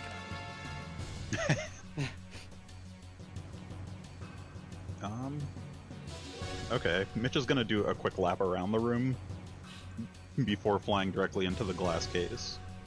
Okay. Oh, Mitch, no. I mean, I guess he is a bird. At a certain point, after a couple of seconds of like, the kid's gonna like wait like a little bit, and then she'll say like, well, I don't hear anything, so I think there hasn't been any attack. Or actually, do we hear like Mitch hooting from the next floor? You hear Mitch slamming into the glass cave. Mitch is making as much noise as they're allowed to make. Okay. Pastiche, is everything okay? Pastiche did not hear you. So Yeah. you don't know that. But Pastiche, you do not hear Twig worried concerns as like is Mitch is the owl like flying into the glass case as if it were like, you know, like a glass sliding door on a home? No. That's what We're just gonna make that's what came to contact. my imagination. Oh my god. That's what I imagined too. Yeah. Alright, so we're just like hooting and cawing and just kind of like messing with the glass thing. Okay, the glass case is too heavy for little Mitch to topple over, but you do make lots of like claw on glass noises Okay. and that sort of thing. Like the fire kind of like rages just around you, but nothing snuffs Mitch's flame of life out. Okay. After a little bit of that, Mitch is gonna come back down the hole, and Pastiche will snap back to reality. The coast is clear. You look at the group and you see Zoaz has his eyes wide open, staring at you, and looking at Mitch, and then staring at you. What was all that racket? Our scout. Is something the matter? Makayla kind of like nods understandingly, like, yeah, that makes sense. Zoaz just kinda, oh, You- and then Very is thorough. going to make his way up the rope. Zoaz first, who's next? Twig will follow. Oh no. I think, Conga line. Makayla, Chuman's gonna go up last. I think Xalia should go up last because the Shadow's Spawn is going to slow down everyone else who isn't her. Oh yeah, that's fair. Real quick, did everyone do the mass healing word healing? Oh yeah, don't forget Yep. about that. Please, because it was every party member. I think Twig's like, forget your mass healing word, booming blade.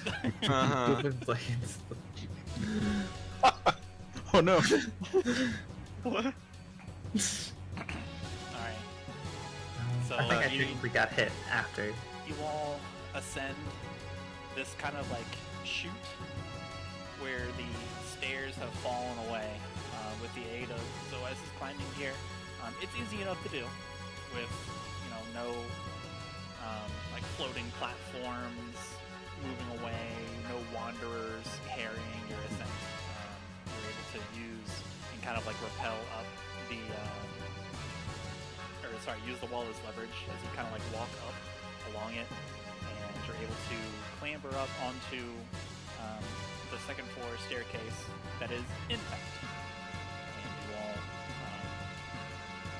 manage to ascend further. Zoaz, making sure everybody makes their ascent properly, just them on the back, just keeping them going. Yeah, those would probably like grab them as they got within, you know, arm's reach and like pull them up, help pull them up. Yeah, definitely. And you run up these stairs the next tens of feet. And You would definitely get some Shadow Spawn tentacles wrapping around your arm. yeah, Nice. They're definitely kind of weighty, they're cold, chilly, and just being around it is like this feeling of like just this weight upon your shoulders. Despite the overwhelming heat, the chill of the shadow spawn may just be more uncomfortable. And as you all come up through this hole in the ground, and you are now on the next floor of the Firefinger, you enter out into an open air kind of area. There are no walls enclosing you in. You can see the rest of Khorzaire, the blue and the yellow where it meets on the horizon. The balmy wind is coming in with a breeze, giving you a nice reprieve of the kind of previous floor where it was kind of stuffy. The breeze is hitting your skin and your face. The sweat from being in that heated area and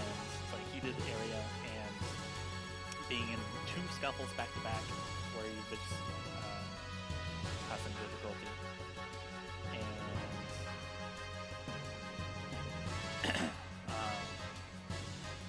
you're able to see this area, and this is where we'll take a break. Cool. All right. Cool.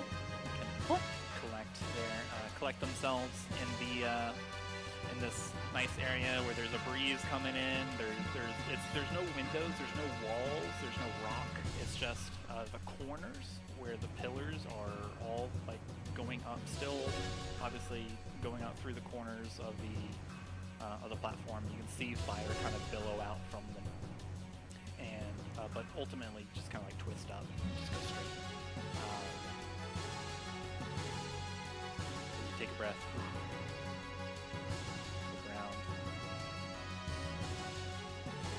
Yeah, like So, as you all stand out on this, the breeze comes in with the, cooling the sweat on your face and kind of like air out your clothing and armor for a bit. This room is still hot, but there is a scene before you. There's braziers, there's pillars with fire shooting up them, there's places of fire with like little kind of like grizzly looking winged creatures standing on top of them. The fire is kind of like playfully puffing out from the places of fire. There's in the middle of the room there is a glass case displaying a small black dagger with a violet wooden sheath.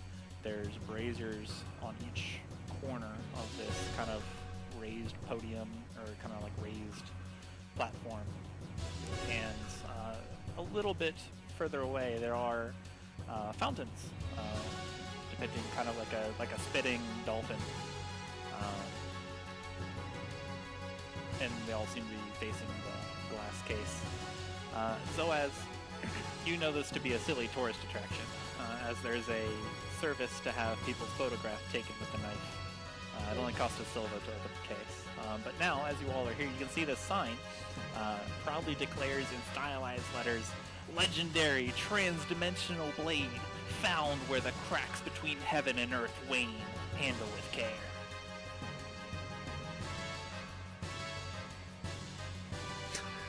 To the southeast, you can see the stairwell that curls outside. What was the name? What was the first line of that? Legendary. You double take at the sign, Makayla. Sure. It reads "Legendary transdimensional blade, found where the cracks between heaven and earth wane. Handle with care." There appears to be a coin slot that you can put a silver piece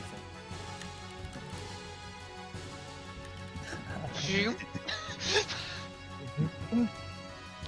Twig seems interested at first, but then he reads the sign and looks a little suspicious. I know there's like no walls. Is there a ceiling to this? There is a ceiling. Okay. I assume this over here goes up down here? Yeah, you can see to the southeast, there's like a staircase kind of curling around the pillar that would lead you to the next floor.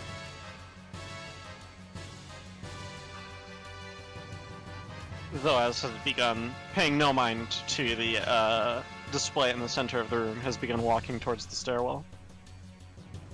He's not exactly, like, looking at the rest of the group. He's just kind of, like, single-mindedly walking towards the stairwell. Twig cocks his head at Zoaz a little bit. No interest in the legendary transdimensional blade? Zoaz turns and, like, shrugs and says, "An attraction for tourists, visitors to Khorzaire? I've lived here my whole life. Why would I be interested in this?" Xalia Arcana it from the outside to see how real it is. Sure, you can roll an Arcana check. Not convinced, Xalia. You kind of squint your eyes at it. Messing, like, kind of peering through the glass. You are very curious about how it's creating this kind of, like, light absorption kind of effect. Like, the area around it seems kind of darker. But you look around, there's no, like, colored lights or anything. You're not sure.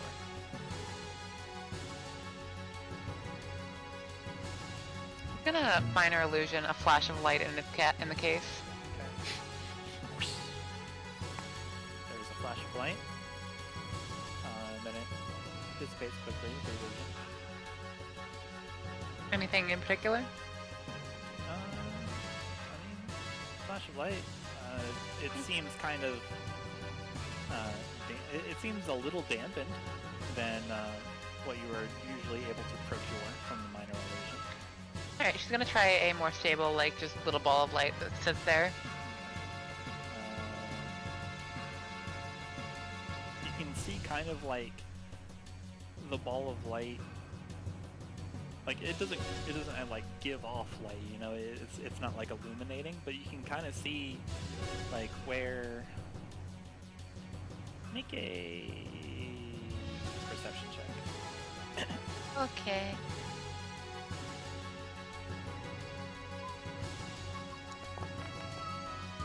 Good. You're just rolling great today, Xalia. Doing her best. You can kind of see your illusion. It seems like there's some kind of overlay on it, where the illusion like seems to get a tint of purple on it. How much was the coin slot? 1 silver? The coin slot is 1 silver. Yeah, she's gonna put a silver in and grab the dagger. So Twig, as you're looking for the coin slot, Xalia finds it right away, and then go ahead and deduct 1 silver. Good. as the coin mech eats it, and you actually can't like grab it right away because of what happens as Zoaz walks past. Is the dolphins from the fountains behind you and across from you. You can hear kind of like the water shift around, and then they spit water in an arc over onto the braziers that are in kind of like flagging each corner, and they put out the light on the braziers, just extinguish it, and then as the smoke rises from the braziers, you hear like a little jingle. The glass case rises. Grab it, examine it, look at it very closely. Okay, as soon as you reach out to touch the obsidian knife, your vision thrusts forward and blurs. You see a tiefling of purple, jovial. His vest is hanging open, exposing their chest to the world. To their left is a goblin wearing a tricorn hat for sailing. To their right is an Aarakocra with a bow that suggests that they're an expert in marksmanship. The tiefling, the next vision, the tiefling is shown distracting his teammates while he opens treasure chests and like takes a skim of the gold off the top. And then later there's a flash, and the tiefling is being assaulted by a gaggle of children. There's a flash. The next vision is he's getting paid for a job well done from some very fashionable, very attractive man in a suit. And there's another flash where this tiefling with like curled kind of goat horns is kind of winking and doing finger guns at a dragon that's made out of cypress gemstones. And then yet, visions culminate into tragedy when the Iron Conqueror is slain by a rat fiend that's aiming a crossbow at their prone form. The tiefling, in rage, leaps to action with dagger and flaming whip in hand, and he plunges this blade of deepest night into the chest of the were-rat ringleader. And then the final vision is the tiefling and goblin walking off together with their backs to the camera. And in your mind is the whisper of of a language you don't know, but you feel the meaning. Slit whisper.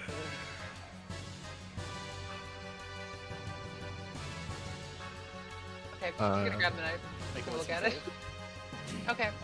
In the midst of all this, Chuman steps over next to a Pastiche and then quietly mutters, "So what do you and this Griffon have in common?" Common? Well, not much, I hope. I've got history with the beast. He took my eye.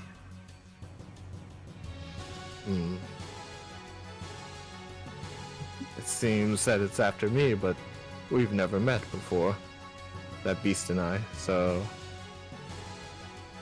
I suppose maybe the eye that I have is what is after as well. Well, I wouldn't worry about it. After all, I'm here to protect you. Each other. And Chuman gives a slight smile. Which Pastiche will return. While that's happening, and the jingle is playing, and the glass case is lifting, Zoaz is just shaking his head, and he stops and turns and shakes his head and says, "Oh, Selene, help me." Xalia, in your head is a whisper. I have seen the hearts of many men. Bring me to battle. And then So wait, is this thing like talking to Xalia's head? there is a whisper in your head. You're not sure of the specifics.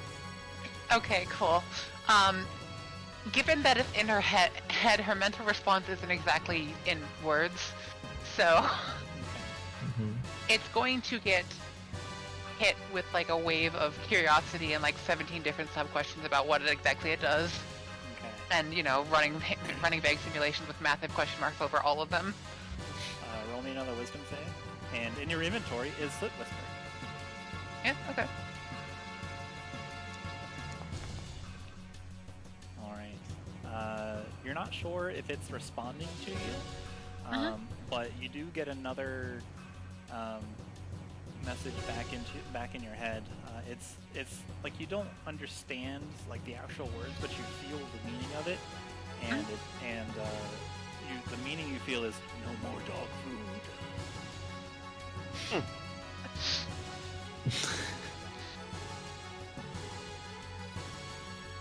I'll look at it with a magnifying glass. Let's see. The dagger is made out of obsidian, a metal that you've come to read about. And it is a beautiful weapon. It is kind of, the blade is kind of notched towards the handle. The crosspiece appears to be depicting maybe fangs on the side. It has a gently curved blade tapering toward a narrow point, and on the end of like the kind of black leather wrapped handle is a skull. When you look at it through the magnifying glass, the top portion of the magnifying glass kind of like turns into smoky representations of a dagger blade. Okay, then I'm just gonna try swinging around in the air a little bit away from Twig and Shadow Spawn. Okay. Anything gonna happen? Like she's just flailing. Yeah, it's, I mean, it's a Slit Whisper going. Even though you're going away from Twig gets a little skittish and kind of like jumps away. Let's see. Make another wisdom save. Okay.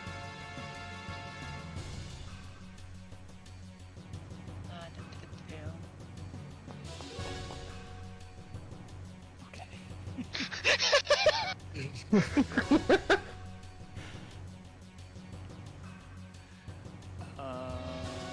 here. Hang on, I actually lost my notes on this. Or rather, I didn't copy down. One moment. Uno mas. All good. As you all like see Xalia kind of like swinging this obsidian light-absorbing blade around, what would you guys like to do? Makayla's just kind of like looking out over the edge and sort of up onto the like out and up, I guess, onto the like above, trying to make sure there's nothing like around the perimeter on like the walls outside. I know technically, or like below, right? Just thinking to the spider, it's like, oh, it could approach from anywhere. So let's make sure there's nothing waiting for us around things. Go and make a perception check. Yeah, I think. And also, she'd also be curious if she could see the actual Griffon from. It was a Griffon, right? Yeah, it's Griffon. The Griffon from here. If at all, if it's like up there, kind of doing anything. Perceivable. Outside of the conversation, Pastiche and Chuman were having, he's at least like staying alert and looking around to anything that might be like a trap or such. Okay, go ahead and make an investigation check. The sun, it turns out it's like high noon still, and so the sun is like directly above us, and so I'm trying to look up, looking into the sun. Makayla fucking dies. Xalia, in your head is another sentence that, once again, you don't know the language, but you will feel the meaning of it. And the sentence is, "Life is too short and too long to go through without someone at your side."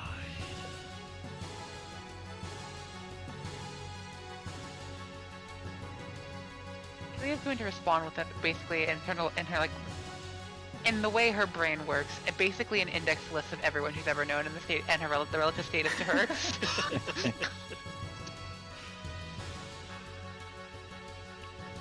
Okay. Let's see here.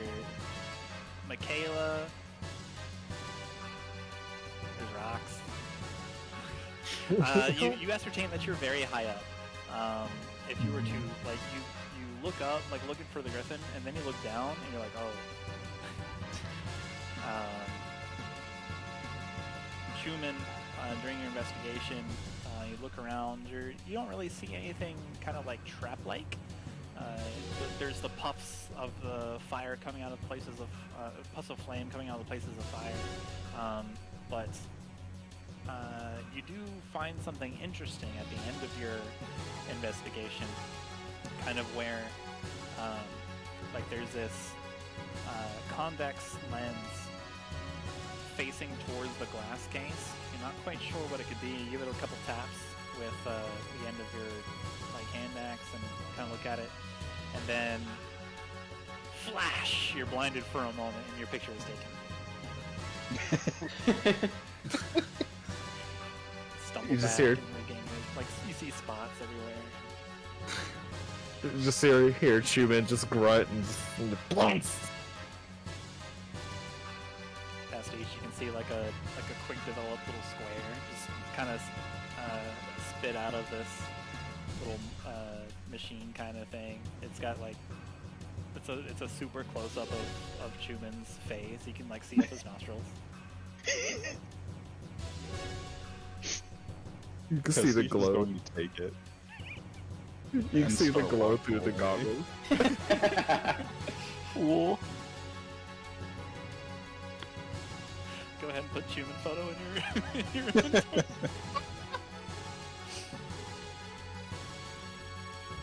That's oh.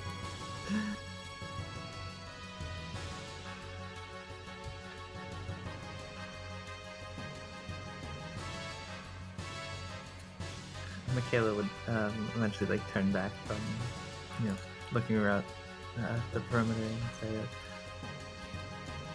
"I don't see anything on the walls. No sign of the Griffon above." Sees Xalia waving the knife. Zoaz impatiently Hey, tapping Xalia, his what foot. have you got there? A knife. No.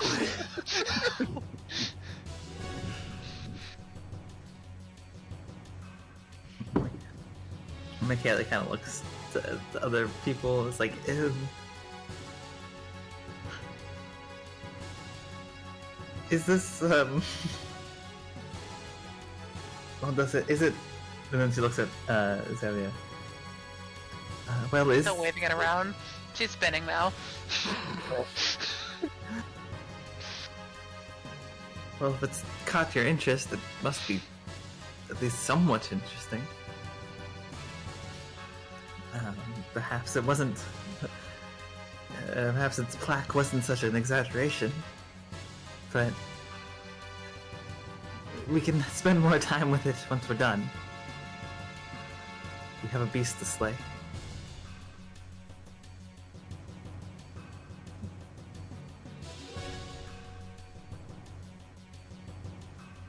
I mean, she's gonna follow you, but she's still gonna keep like tossing it to herself and poking at it and looking at it from different angles.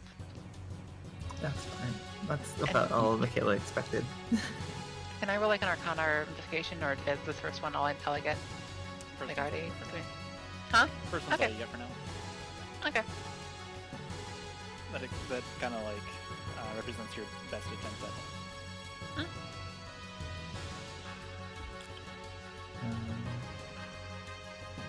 So what's the plan, everybody? Zoaz, seeing that everybody is done playing around with the tourist attraction, is going to, spin on his heels and start walking towards the stairwell again. Okay. And Pastiche will be not far behind. Chuman, after no longer being blinded, sees the party heading up getting close to the stairs and catches up.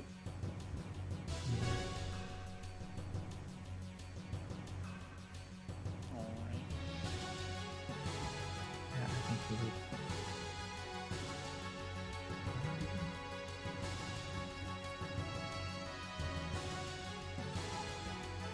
Alright, so everybody heads on up.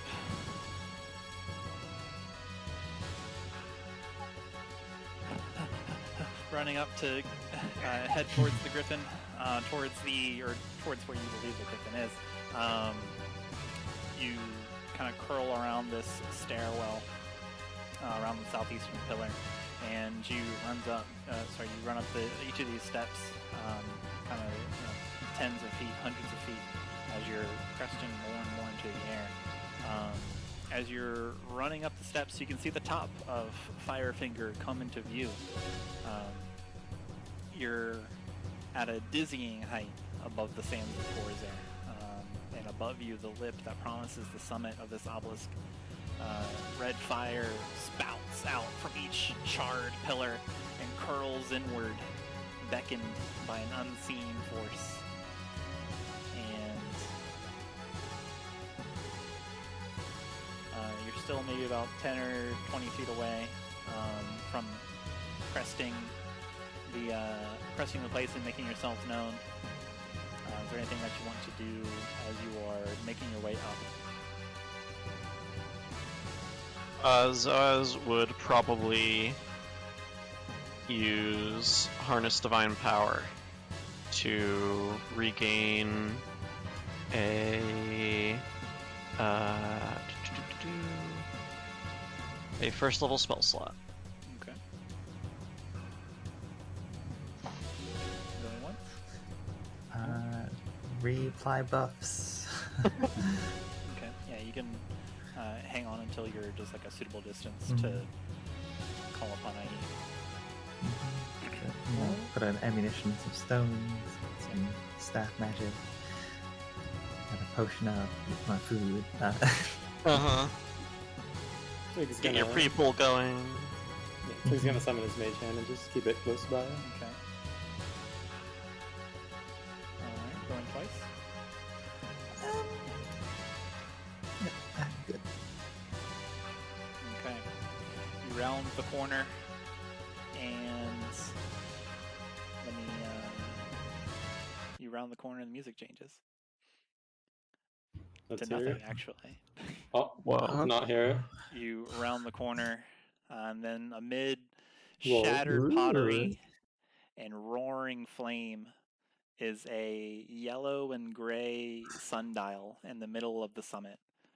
And there, in full view, is a beast, a hunter, a creature both eagle and lion. Its feathers are burnt gold, beak set between two piercing set of eyes, and wings spanned out to each side of the sundial, about 5 feet each. The haunches from a lion, the tan fur over sinewy muscle. You look behind it for a moment, just scanning there, and you can see shattered pottery is just a pile of bones where the beast must have been feeding. There's burn marks. And now in the clear daylight and no sandstorm obscuring your view, you can see the fire curling around from Firefinger's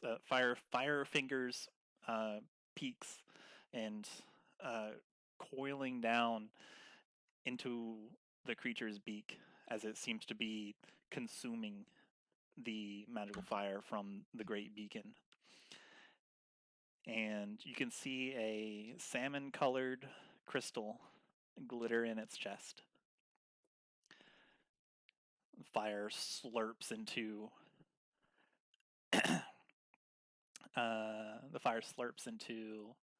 its beak, kind of like looks around as it sits back down and looks down at you, and then it says in Orin, this Khorzaire accent Orin, Orin, which Twig and Xalia can pick out and piece together. It is not often that prey comes seeking to be eaten. Kind of like cocks its head to the side momentarily, trying to understand you for a minute, and it takes a couple like small steps around the sundial, looking around.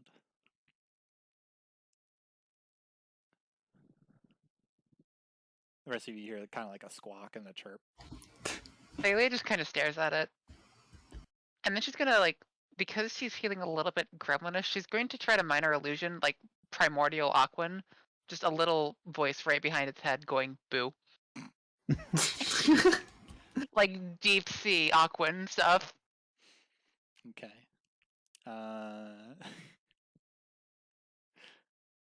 You say anything specific? No, Oh, wait, yeah, boo. you said boo, yeah. Uh-huh. It kind of Or like... whatever the cultural equivalent is. Okay. It kind of like, extremely quickly, it kind of just like snaps up and just clacks its beak against the area that you did the minor illusion. Its beak kind of like tears through the illusion, and then it just kind of wafts and dissipates. You get the sense from this display that it is on high alert. Which means it's really fun for her to toy with, so she's probably gonna keep doing it. Let me stop. Okay. You guys see Xalia doing this. She just starts being over here, over here, over here. It's just completely monotone, but like.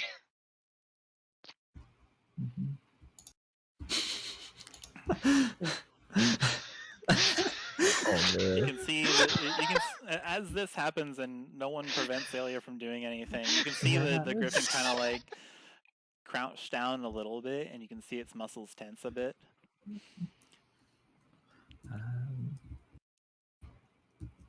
Well,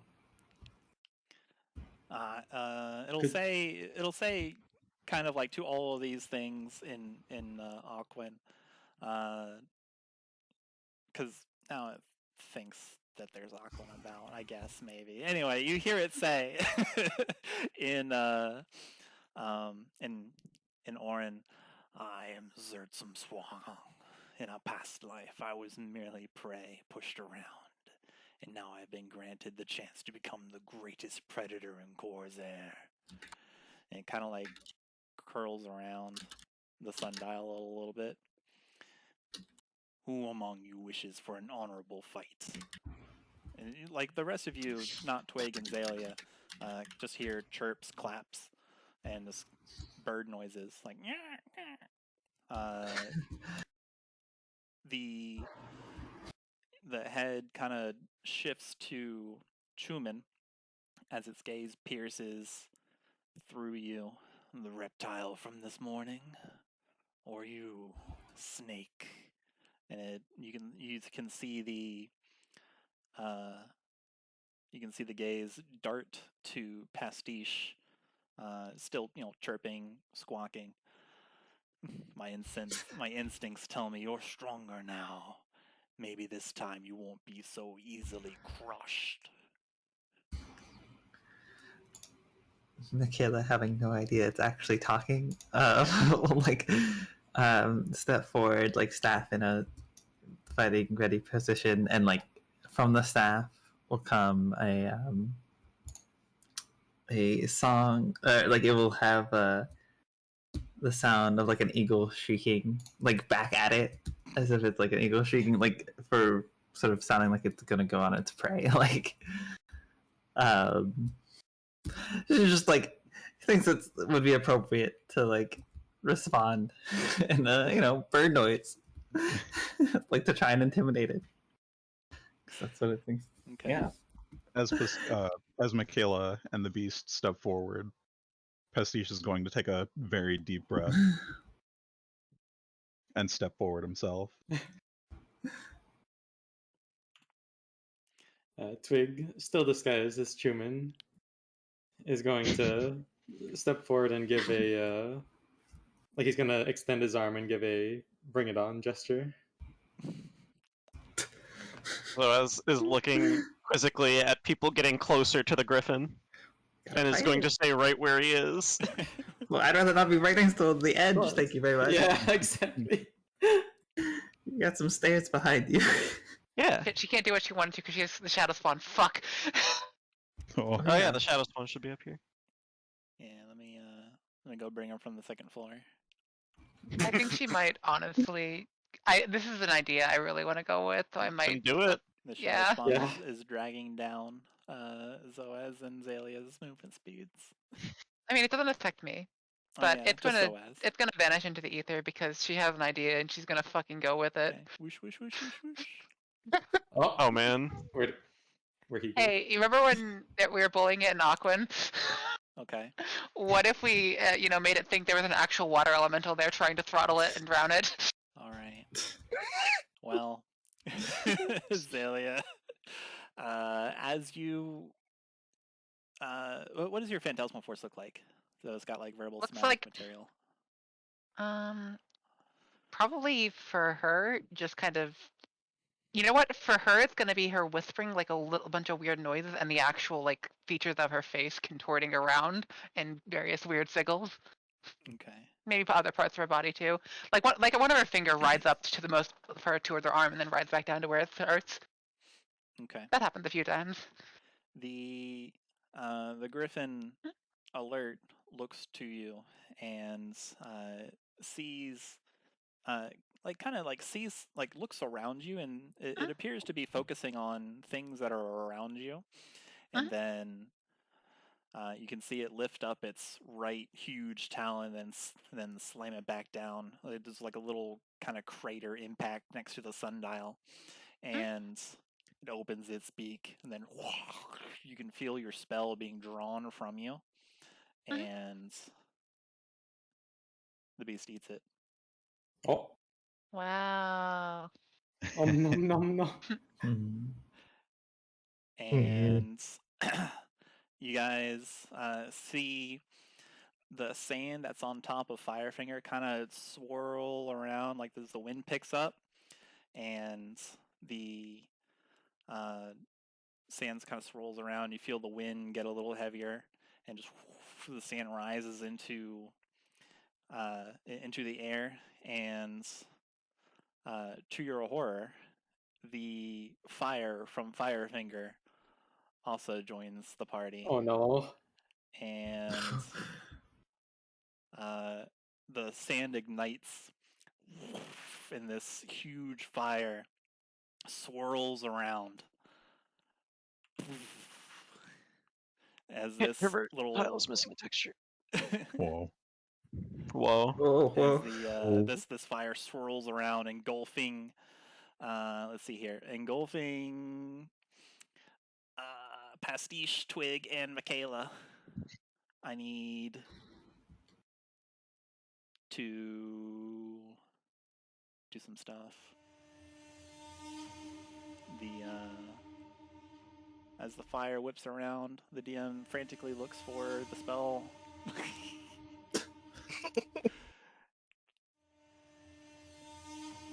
A spell upon many spells as Griffon possesses. Oh my goodness. Alright, I need dexterity saving throws from you three. Had my finger on the button. Oh, there it is. Oh.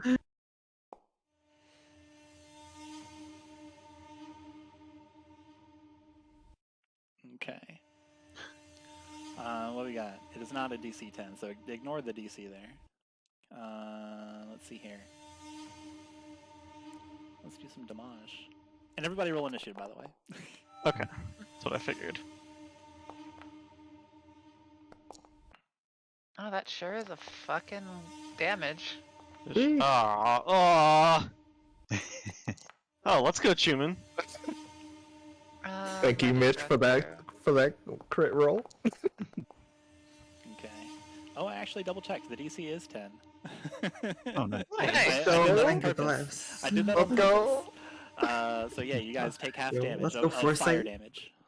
So 15 fire damage to the three of you.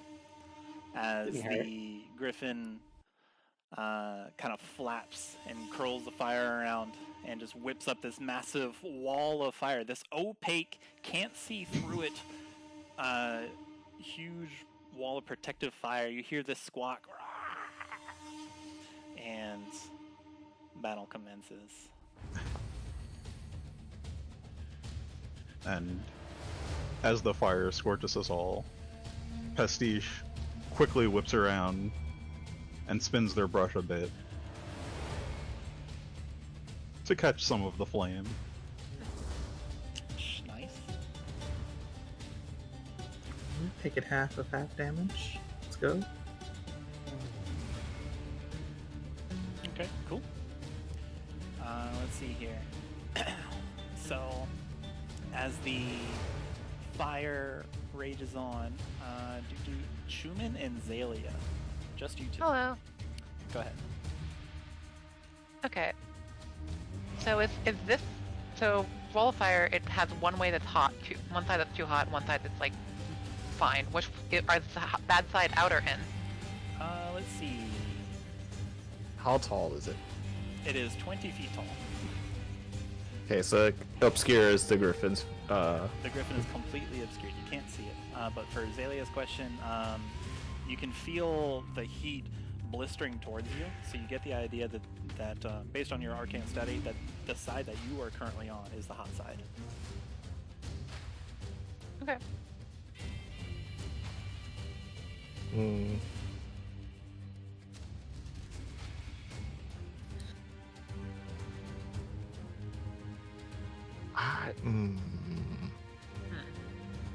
So basically, get inside, or you were taking the hot damage every time.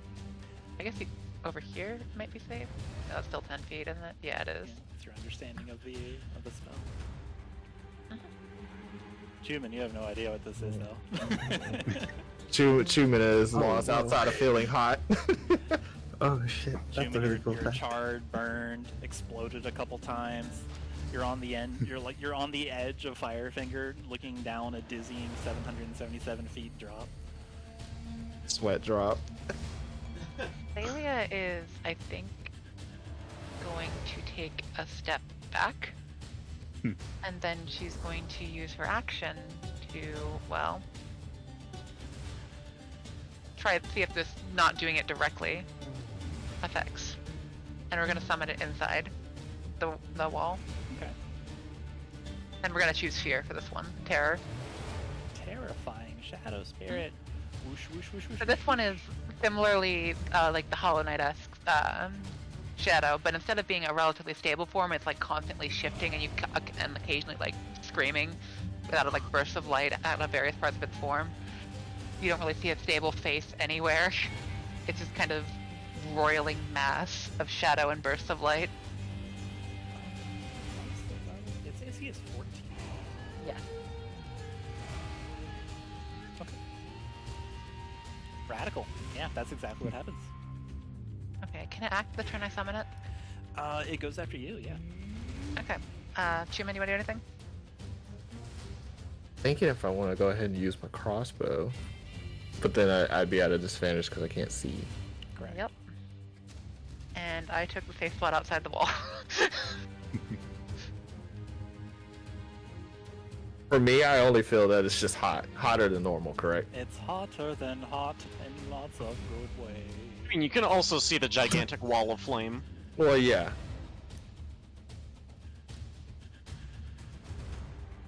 Yeah, this large, huge, circling swirl of sandstorm fire. 20 feet high. It seems to encompass most of this platform. It is opaque, like the fire is so hot and compressed from the magical energies of Firefinger that you can't see through it.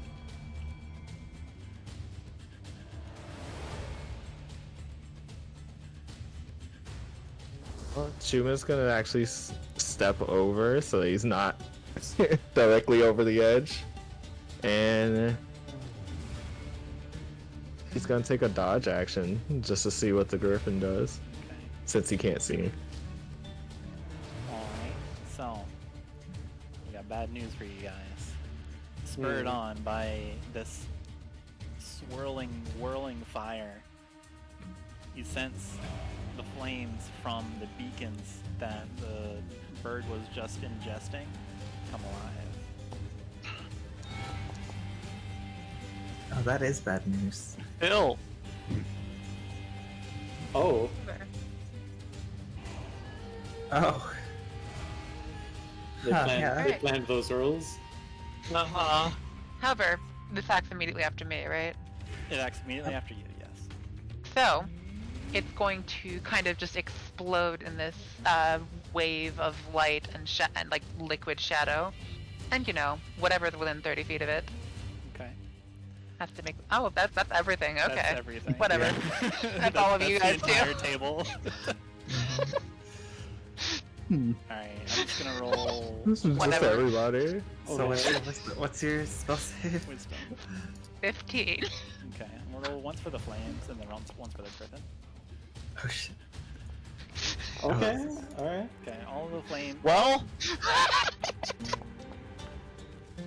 it's okay. I have something I can do. I'm out of here. Let's go. The idea of literally everyone being framed. Oh, It's funny. Alright. I think it includes me. I have to do this too. The No, I failed.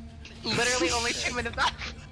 I'm it gonna. is as long as you can see the shadow spirit. Okay. No one okay. can see it except for Zerd. Who is I'm now gonna- scared of it? I'm gonna Now use inspiration Terra. to try that again. But No, you can't you see do it. hear something Yeah, terrifying you can't see it. from within. Okay, Yeah, so it would be fine. Alright. You guys don't know what the fuck is going on in there, but there's something. But It's there's bad. something terrifying in there. But everybody is frightened, but currently you can't see the object of your fright, so you're fine That's- for now. Except me. I'm not frightened. I would still like to use that inspiration reroll if that's okay. Okay. I like to You- imagine the sound effect was very similar to fucking P3S. Uh-oh. Yeah. Would you say your DC was 15? Yep, 15. You have fright. Chuman is completely focused. Everyone but Twig and Chuman. Alright, so the flames of the beacon are going to lash out, there's a little mote of fire that swirls around the pillar and then wings towards Chuman, Makayla, and Chuman. Wait, who is this? One, two, this one, this one. Chuman twice.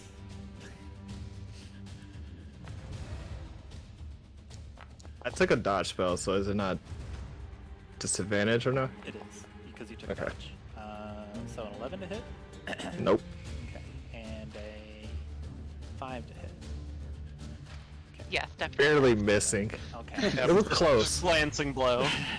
Chuman, He almost didn't pay attention. these bolts of fire whipping past you, singeing your already singed clothes, and this one's going after Makayla. Okay. That hits. 8 fire damage. Okay. Which brings us to Twig, Pastiche, and Zoaz. Zoaz, to bolster himself against the fear, is going to activate his Twilight Sanctuary. Okay. So there is a 30-foot sphere around him currently. Okay. Whenever a creature ends its turn in the sphere, you can grant that creature one of these benefits. Okay. So the benefit for us is that once the turn ends, the fear is going to be cleansed on everyone who is, ending yeah. their turn within it. Cool. For now. All right.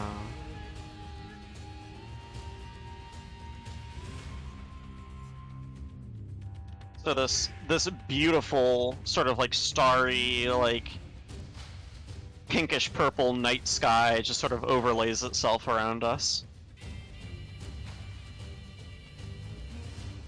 Well, not Chuman. Sorry. Jim's not If I frightened. need it, it's okay. Yeah, it's alright. Alright. Human's too focused.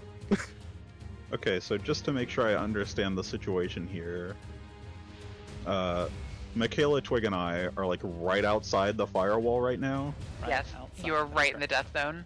And if I were to move towards it, would I be entering like the damage radius, or If you moving like through it? Yeah, if you go through, if you kind of like enter the flame, so like if you cross that line, then there is a chance for damage. Okay. But on the side that you're on, like super blistery hot, like melting your scales. On the other side, you get the idea that either the Griffin is super powerful against fire, or it has a plan, or it's not burned. I will also clarify by the text of what it says. By walking through it, you take damage guaranteed, no save. Or ending your turn within 10 feet of it, it's damage guaranteed, no save. You only get the save when it's cast on you.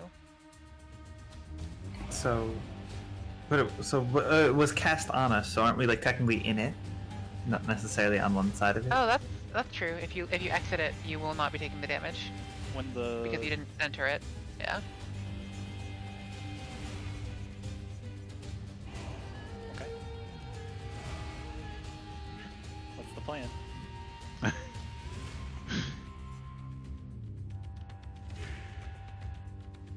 Enter and face your fear. Oh, wait, I have a really cool idea. Zoaz, heckin' inside his sphere of dim light at the Twilight Sanctuary,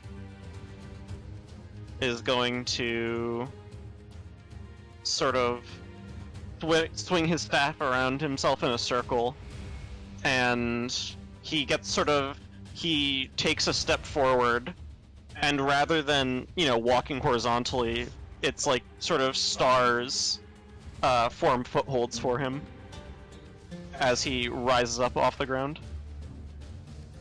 And he's going to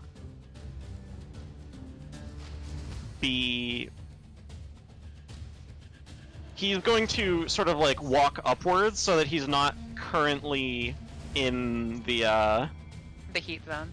heat zone. Okay. Pretty good. Oh, so like 20 feet, like 20 plus feet up, Um, right? Because it's a 20 20 feet foot wall. tall, so it has to Yes. be 25. yes. You have 30 feet of And movement, so you're good. yes, and that would also make it so that I believe. Yeah, I think Makayla would still be within the sphere because it's a 30-foot radius. I'm 20 feet up. Sure. Let's not do Pythagorean's theorem. And, let's just go with it.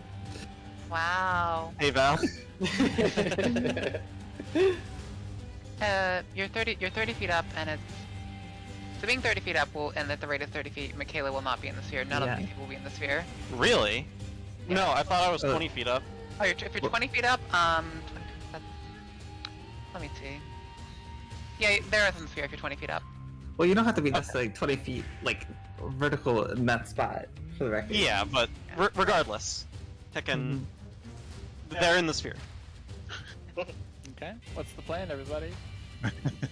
If you actually like floated here, you'd be fine without being like. I mean, I know. Yeah. I Okay. know. Okay. So I have a plan. All right. if Twig moved towards the shadow spawn, would he take damage from the firewall? You're not sure. What's magic? All right. Wait, what's up? You're not sure. What's magic?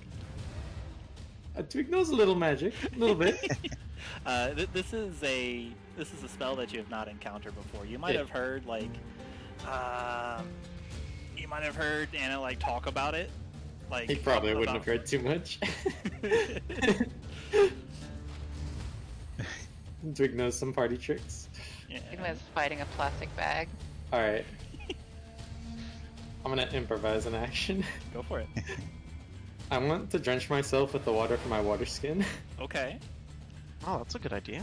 and then after doing that, I want to dive through the flames to the Okay. inside. Sure.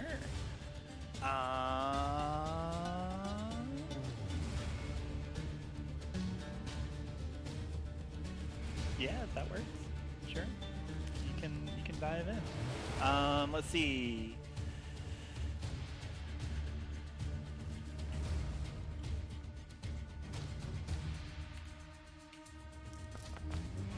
Take that much fire damage.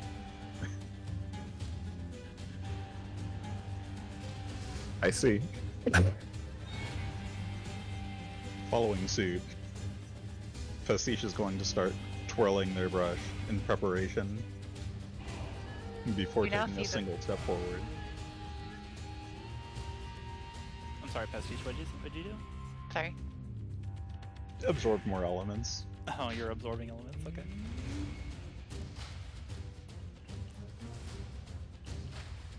All right. So yeah, you're taking some fire damage as you start your turn. Oh, but ow. have it. Hey, it's halved. Yeah. Oh my Jesus. Yeah. Oh, and just so you know, that doesn't, since that's a reaction, that doesn't count as a leveled spell on your turn. Like, you can still Oh. use, like, a leveled action spell. It's, Because, Oh, the that's roll is tricky. only when you use a spell on your bonus action. yeah. Okay. So Twig and douses himself with water from his water skin. Your water skin is now empty. And then Pastiche, you twirl your brush and you empower yourself, and you both push through the fire. It's blazing all around you. For a moment, you don't quite know where you are as you barrel through. But Twig, you run up against the shadow spawn, and then you can see something that only could have come from Xalia's mind, and Roiling chaotic mass. Pastiche, you stumble through, and you can see the shadow spawn, the sundial, and on the other end, a creature that once defeated you. You're also Noting. still. Sorry. Noting the precarious position they've put themselves in, Pastiche twirls around quickly, painting some additional images. Okay. That's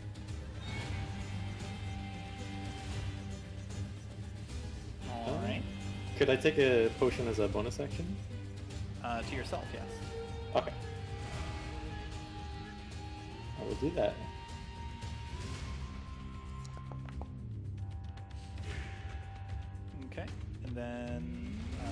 dousing yourself in water is your action, and Yep. then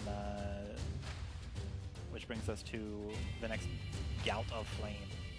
And then heckin' Twig and Pastiche have the frightened effect end. Yeah.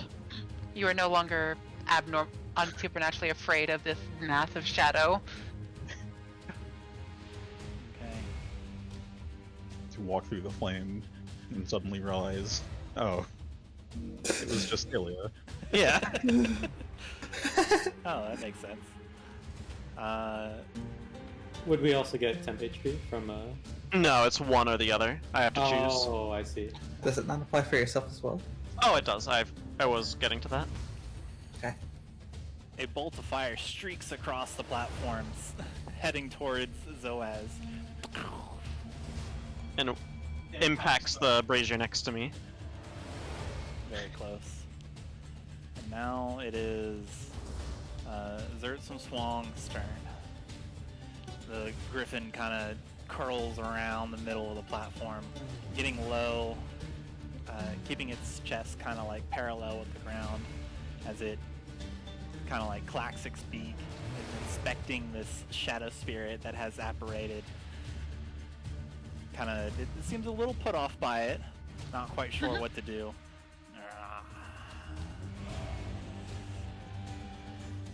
How about that?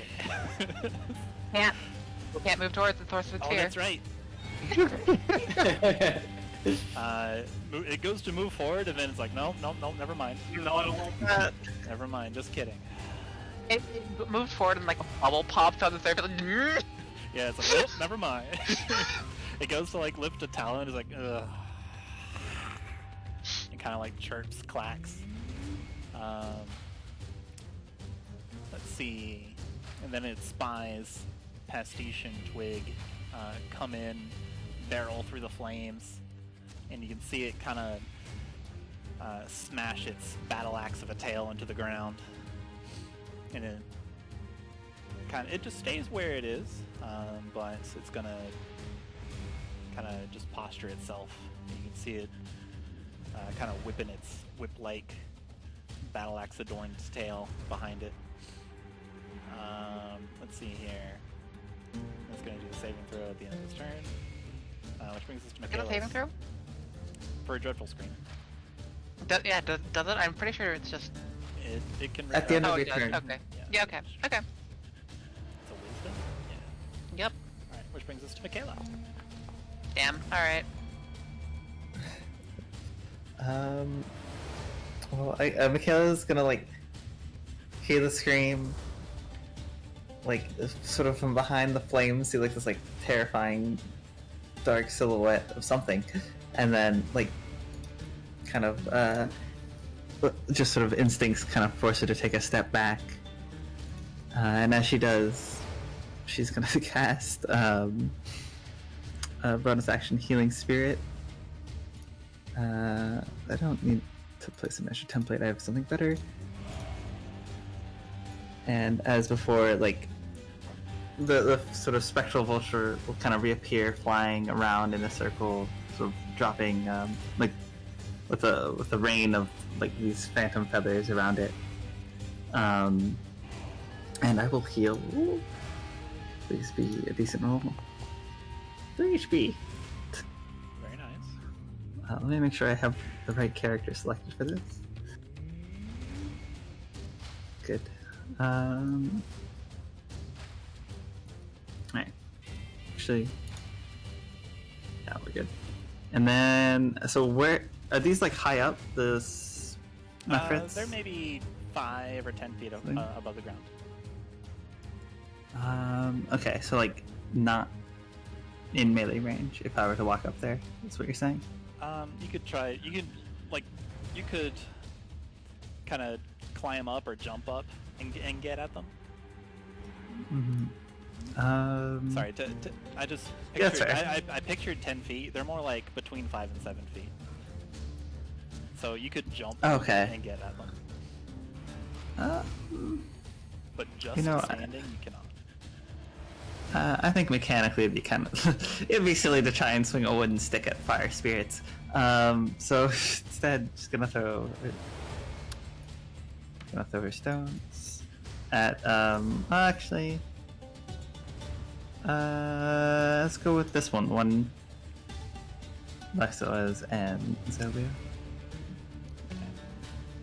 Go for it. Yeah. 15 Yeah, 20. and 10 does not. does a 10? Okay. Nice.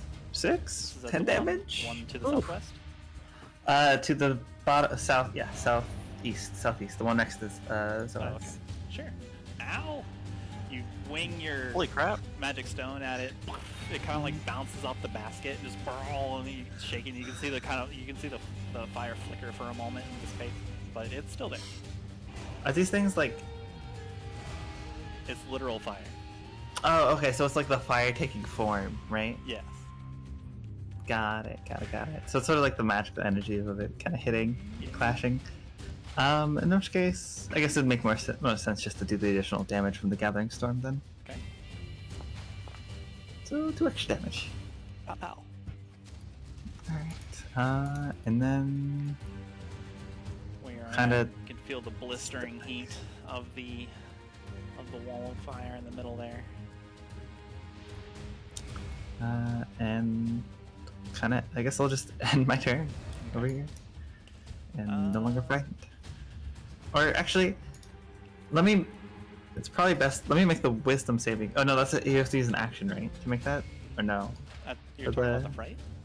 Yeah. No, it's just. You're in a circle, so Well, if I could make the save. If You your make the turn save at the end ends- of your turn, but I'm telling you that you feel some mighty hotness coming from this fire.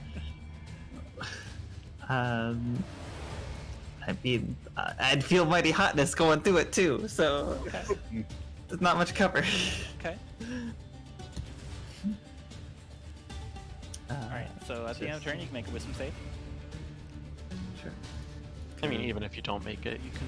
Yeah, do but if I make it, if then you I can do, take I the get healing, 10 right? Yeah, the temp HP.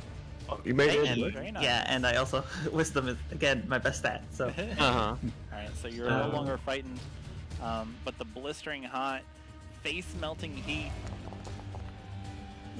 deals 32 damage Kills to you me. for fire. all right. Are you knocked out? Yeah. Oh well. Is that to everyone outside, or It's to just Makayla. okay? It happens at the Because end of her her turn ended. Oh, it's another circle there. Okay. Oh there's No, it's what? No, it's this circle this has a circle? 10-foot range. No, it's not. Oh. It's not that. It's the Okay. original, actual one. Okay. Has a massive range. Technically, you should have taken the damage too. You're in 10 feet of it. Oh, that's right. Okay. I'll get you Oh, later. no. Don't worry about it. Oh, did it say on that if you're in? Oh, I misunderstood how that worked. Yeah, Alright, it's a whatever. fucked up spell here. It really is. All right. Well, Oh, Which brings Okay. us to Mitch. Get a applied Mitch. damage. wait, double damage? Why? I'm memeing because it's enough to Oh. kill me anyways. Okay. And this guy fucks off because he's technically gone because my concentration's gone. Rip. Hi, Mitch. Hoot hoot.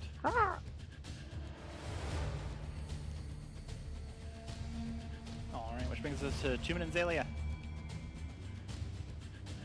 Alright, well, Xalia is going to. She doesn't know that it succeeded the save against that, so she's going to use her action to minor illusion whisper to the shadow spirit of kill. The flat delivery was perfect. I mean, that's the thing, like, all of her voices are flat delivery. I love it. They're very canned phrases. Okay. And what's Chuman? I think Chuman's gonna follow suit with Twig, do the water scan, and then enter into the. Actually, no. He's just gonna go in. He's already burned. Alright. Coming right up. So you go through and you kind of like tuck and barrel roll into the flames. Yep. My apologies, 21 fire damage. Sorry. As this It's the better half. whirling flame from this magical beacon, strong enough to send signals all across Khorzaire, wraps around you and burns you to the very core. Even your bones feel like they're melting. But not really, because you're alive. What would you like to do? Chuman, after walking through, let's see.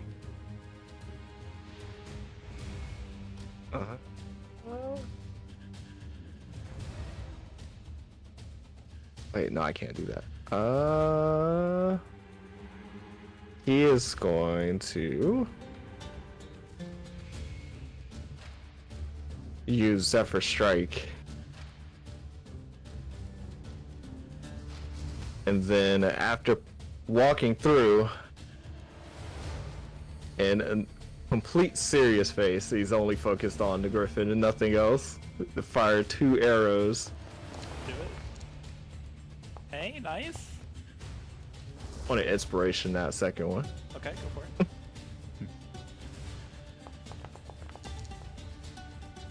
Yeah, all those hits. 24 and 17 hits. You knock your arrows straight into the beast. Oh. Ouchies! Okay. Pretty good. Get him. Ouchies! Chuman definitely prepared to return the favor after the first fight. Oh, Jeez. He's got 2 more turns. Hey, good Alright. news! As you knock your arrows and slam these huge shafts of wood with pointy metal on the end, it's a fierce and ferocious weapon when you think about it. It kills people, and you have just killed the fire all around you and your friends. Good. Oh, fuck yeah. The massive bird beast kind of like takes a couple steps back. Chirp chirp. You, it says in Khorzaire Arin. You hear a squawk. And Chuman just doesn't say anything. He's just completely dialed in. Actually, I think his goggles probably is gone by this point. So you just see all his white eyes. What we got on the Shadow Spirit? It's killing. Yep, so it's just gonna walk up and swing. So, did Xalia end her turn? Yes. Cool. Kill. Alright, it's the other. 16? That hits. Oh, Alright. you also gain an extra 6 because it's plus my cleric level. Oh, So you gain cool. 12 temp HP, yeah. Oh, dang. God, nice. Yeah. Nice. Alright, 15 cold damage. This thing just kind of just full body rams into the Griffin That hurt. and just kind of chaos is at it. Okay. Yeah, the Griffin is kind of like bowled backwards. Blah, blah. It doesn't make arm Schwarzenegger noises, but it sure slaps this Shadow Spirit with its tail.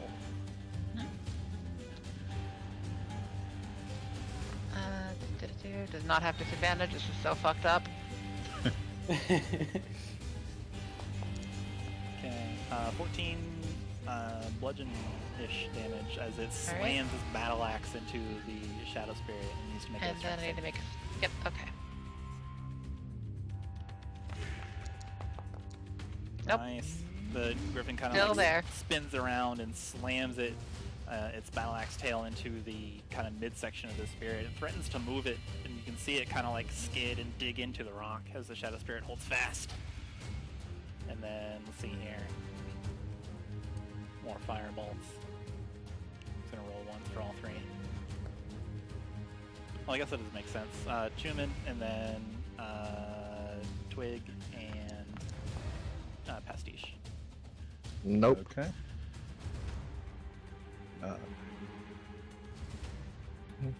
They do not hit. Okay, does a 16. It hits one of my mirror images. Okay, you see these firebolts course over the air. Okay, which brings us to Twig, Pastiche, and Zoaz.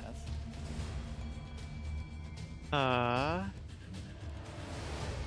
is going to quickly, realizing that his plan has been rendered, unnecessary, he's going to quickly return to the ground.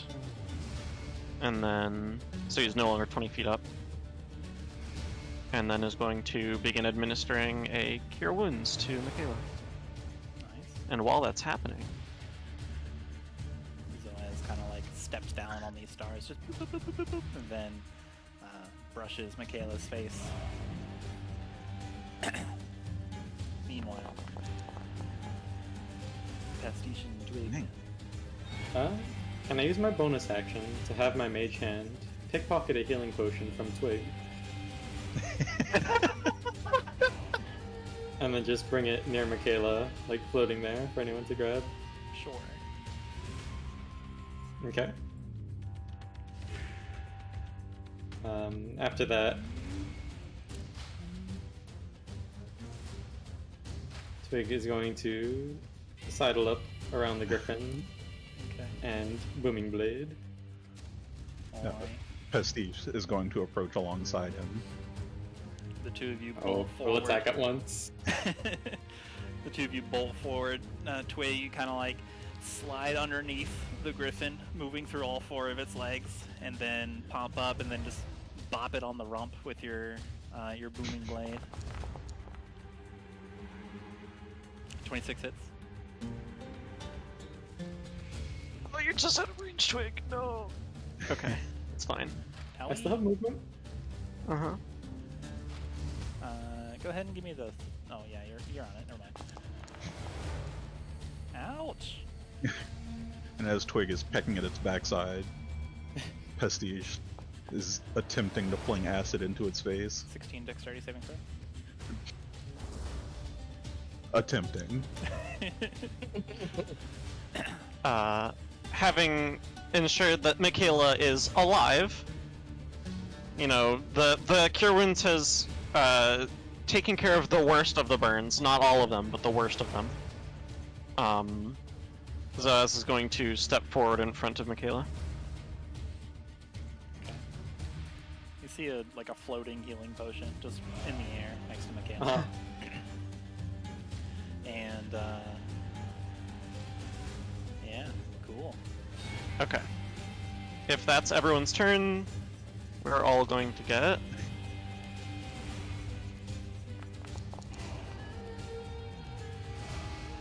8 temp HP. Nice. Remember that this does not stack up. It just replaces it. Yes, I know.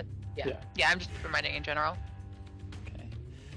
Twig. That includes the Shadow Spirit. Oh wait, no, the Shadow Spirit. Well, it did end its turn, Yeah. and I forgot to do Okay. it. So I guess it'll also get that one because I forgot to do it before. I'm just gonna give it 29 HP, like 8 additional HP. Yeah, don't worry about Yeah. All right, Twig. As you pepper the beast with blows from its behind, you succeed in getting it to kind of like turn around and face you for a moment, and it's moving around, positioning where to hit you, when suddenly this huge battle axe of a tail comes careening towards Pastiche, and Pastiche. 14.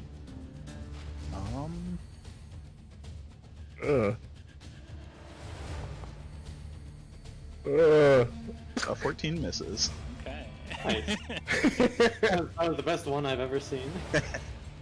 And it just kind of like all three just kind of like duck and hold their head down, and then just this heavy through all of the through the air.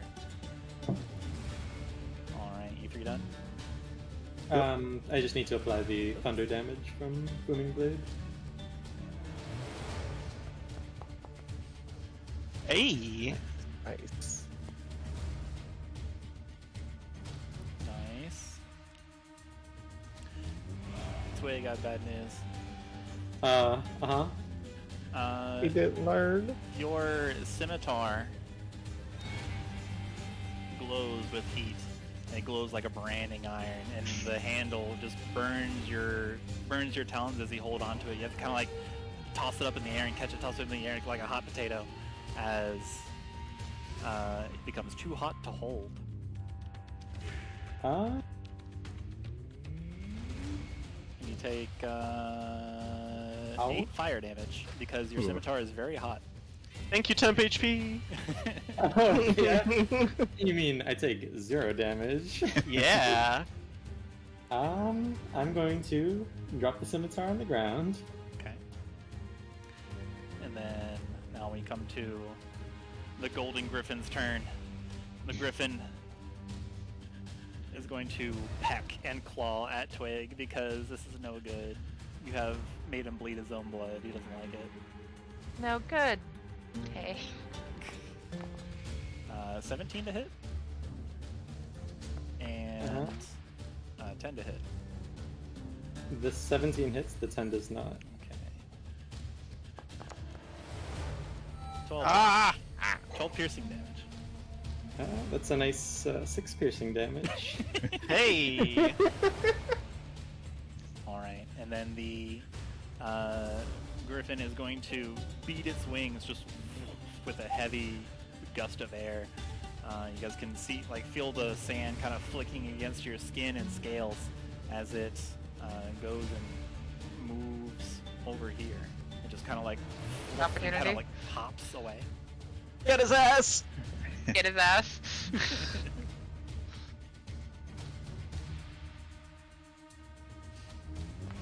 Twig, you can take one with your dagger, right? I use my reaction on Uncanny Dodge. Oh, you're right. Yo, bite him! Oh, Okay, the Chilling Rend hits. All the others miss. 9 damage. Yeah.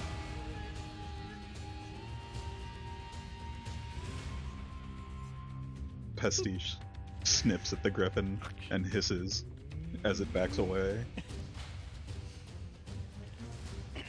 And then Twig whispers to it in Orin with a Khorzaire accent. No one makes me bleed my own blood. yes! And then, let's see, I think at that point, it's going to kind of jump again. And then, it'll actually talk back to you, Twig. Then we are even. Makayla on the ground. But living. Now alive. Living my best life. She's gonna get up to one knee. It's like, thank you, friends. Look up. Without question it, snatch that potion out of the thin air, and just down it. It's just like a regular potion, right? Yeah. Let me, I can probably find one in the chat somewhere here. There we go. Alright. Wow. Double 8s, let's go. Nice. A lot of healing. Half of 35 movement is still 15, right? It doesn't round up to 20? Yeah. Alright. Alright, well, I guess she'll throw her one magic stone left as her action. Okay. Do I have any actual action spells? Hold on.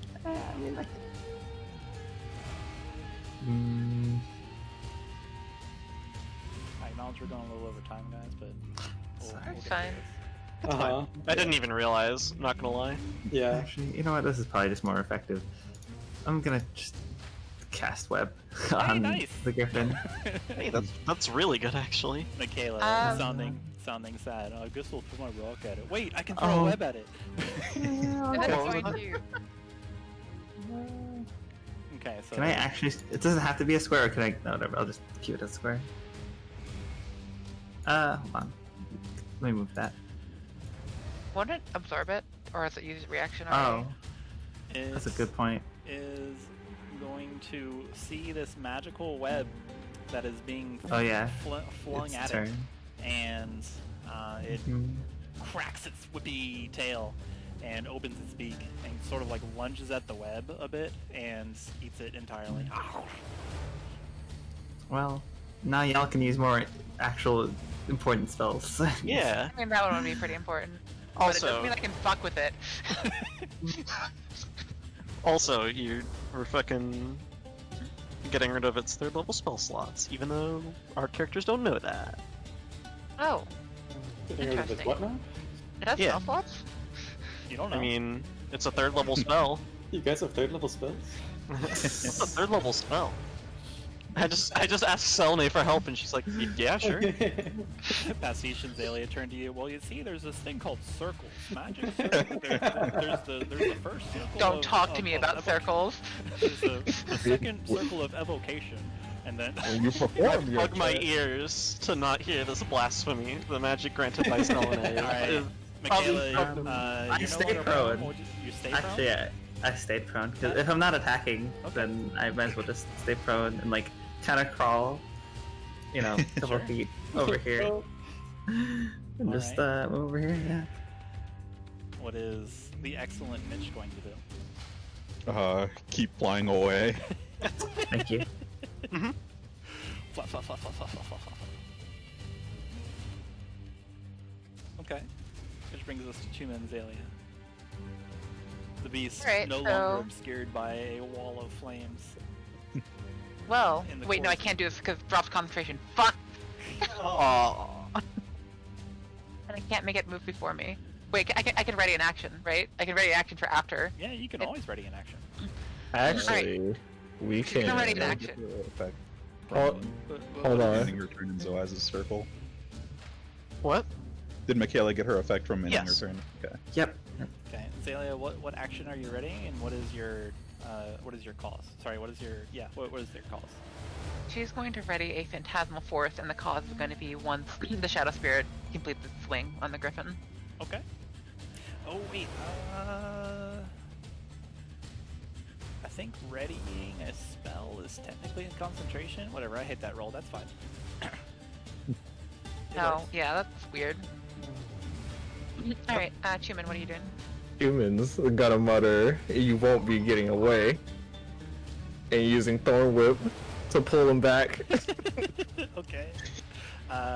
It's a melee spell attack. You have to get up to it. Oh. Well, the Sorry, range, it's the a range range is of 30 30. feet. No. It says make a melee spell attack against the target. Oh. But it's a 30. Oh, okay. I misunderstood that then. Huh? Well, I misunderstood that.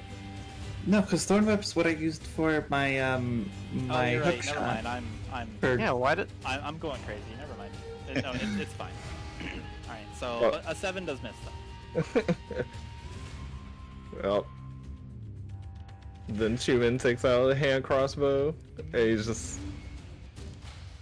not happy that he missed pulling him back in. There isn't. Regrettably, you cannot shoot the hand crossbow because you used your action to cast a spell. Oh, really? Okay.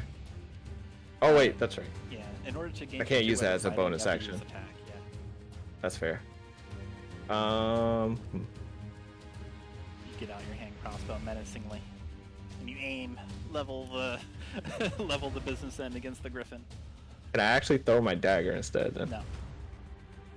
No. In order to engage in two-weapon fighting, you have to take the attack action while wielding two light weapons. Oh, okay. Alright. I understand then. Well then, that's it.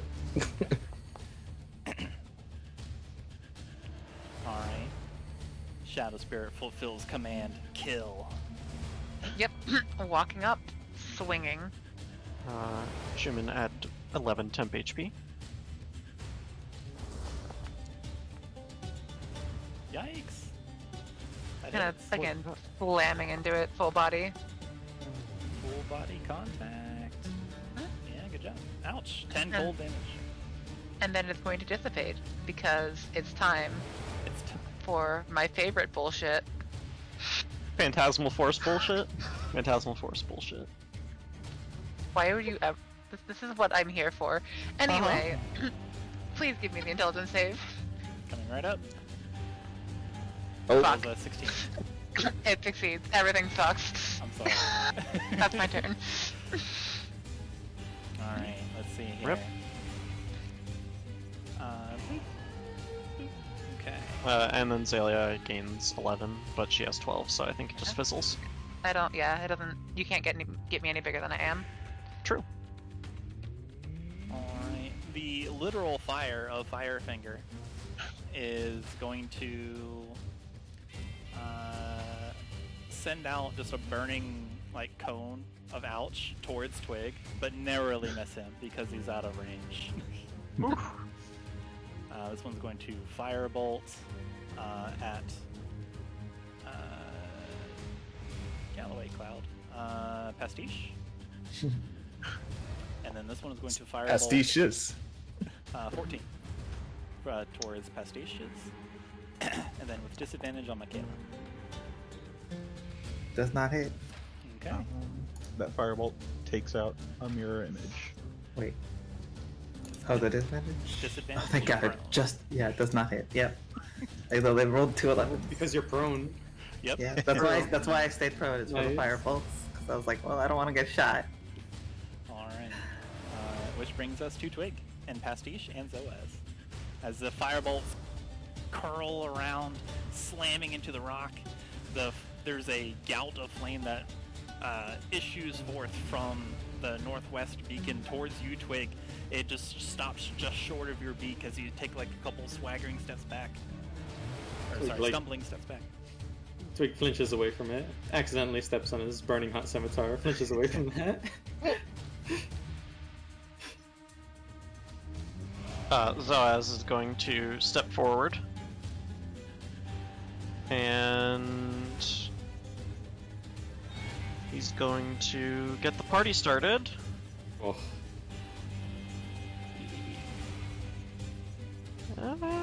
Yeah, he's gonna drop a 3rd level spiritual weapon behind the Griffon.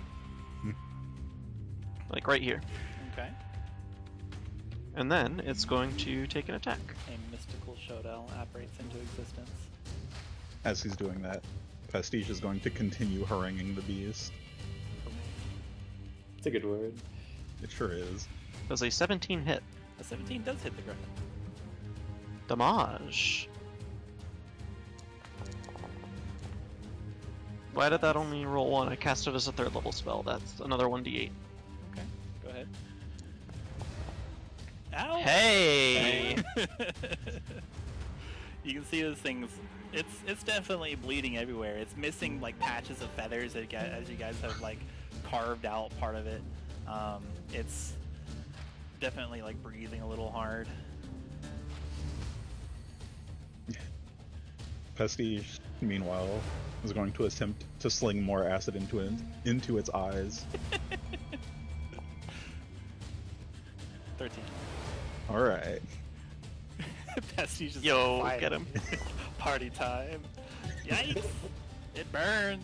It burns away a couple of feathers. Like its once proud head plumage is now like burned and singed, and like the feathers are curling in. Face me, coward. Make an intimidation check. I'm really good at these. Uh-huh. It's true. You're a snake? It's not about the number. Oh, it's about the See? number. Oh, okay, yeah. Alright, what else you guys got? Twig's gonna take out a sling Okay. and prepare one of the sling bullets that we found from behind the waterfall. While you're Let's taking go. out your sling, Pastiche, as you say this to it, like even though the bird has been speaking to you in a language that you don't understand, bird chirps. It seems to kind of like narrow its gaze at you, huff, and then you hear. This is 17 hit. Let's find out. Oh! It takes out my last mirror image. Jeez. Alright, I just want to roll a d12. Alright, cool. Alright. Seeing the acid splash into the Griffin's eyes, Zoaz is going to drop a sacred flame on this dude. Okay. While Twig is taking out a sling, just whirling. Boom, boom. Ah, okay.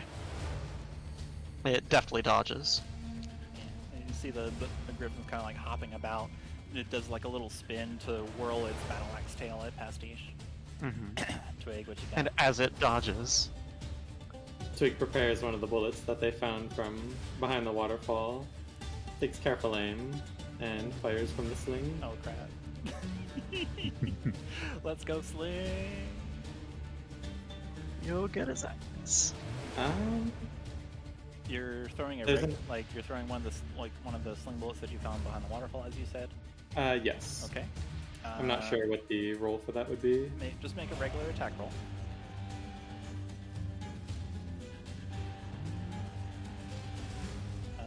Yeah, just a regular attack roll for the sling. And Yeah, with advantage, I of course. can't click the button, so I'll do it manually. Oh, okay. Can't click the. Oh, probably because it's not set for ammunition. Okay.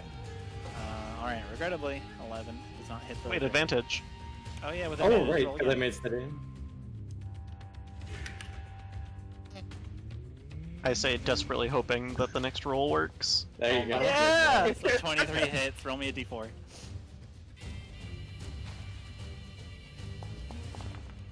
Not just a d4. Hey, there you go. Okay. Time to splatter. Let's go. Alright, go ahead and deduct one of those sling bullets, so you're at 6 now, I think? Yep. Yes, Okay. that's right. Alright, as you whirl your sling and then you discharge your bullet towards the creature, it takes a lot of damage from your sling attack. I was aiming at the other eye. You got it like right in the eye. It kind of like clacks off the beak and cracks it a bit. So 4 plus 14. Ow! It's bleeding from his beak, and it is kind of outlined, like its whole form, like its wingspan, its haunches, its beak, its head, even kind of like the little crystal that's in its chest there.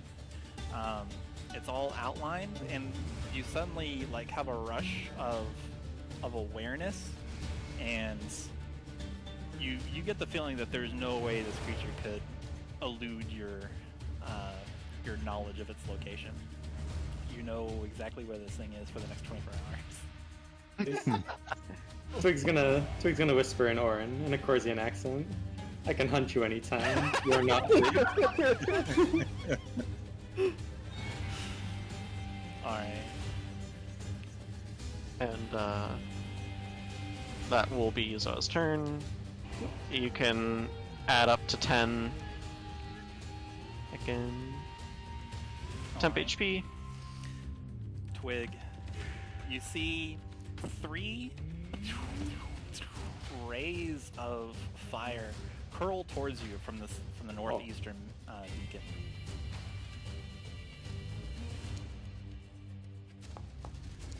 I'm too fast. None of those hit. Nice.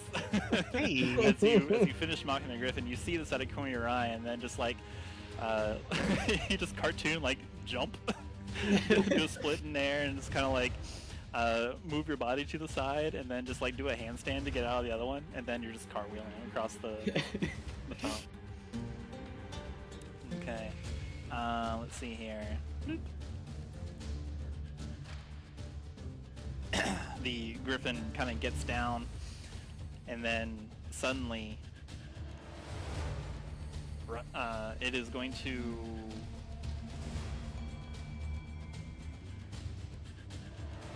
turn around and kind of wing away, like just flat, just these heavy beats of its wings, and then it leaves your area, your threat area. There we go. If you would like Hello? to. Hello. Hey. Hello. If You would are like to very do something, quiet, Pastiche. Yeah, we'll bite it again. Okay, go ahead. Try. 21 There we hits. go. Take a bite out of it. You bite out of crime. Howie, Got him. You bite his As it talon. swings around, Pastiche chomps at its tail. Okay. As it starts flying away, but then comes back. Oh. Wait, hold up. And is going to careen towards Pastiche and rake across your scales with its claws. 26. That's probably uncomfortably familiar, huh? Kinda hits. 10 damage. That's fine. This is fine. HP, let's go. As it rakes you with its claws, it impacts you, Pastiche, and you and the Griffin kind of skid forward on the top of Firefinger a couple feet all across the burning hot stone. And I need a strength save from you. All right.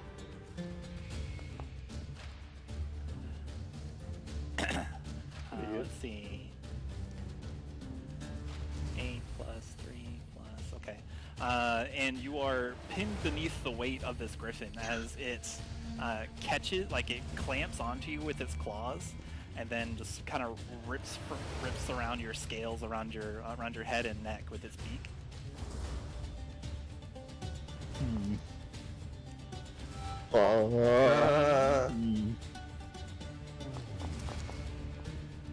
15. All right.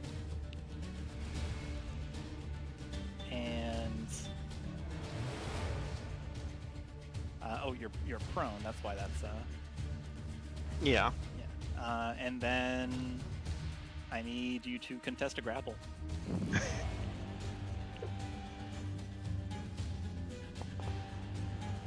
Natural. Hey! 20. Hey! Tell me how you escape this griffin's talons as it threatens to fly away with you off of Firefinger.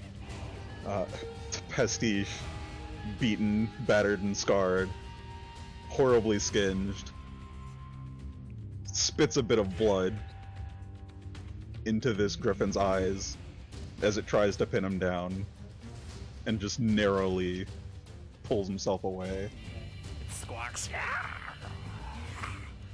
And, you're still on the ground, and it leaps off. Oh, sorry, you guys are both probably about here. You see the Much sundial better. next to it, and then it kind of like leaps off of you, and kind of now in a frenzy, it's going to run over and try to swing its battle axe at a tail towards Twig.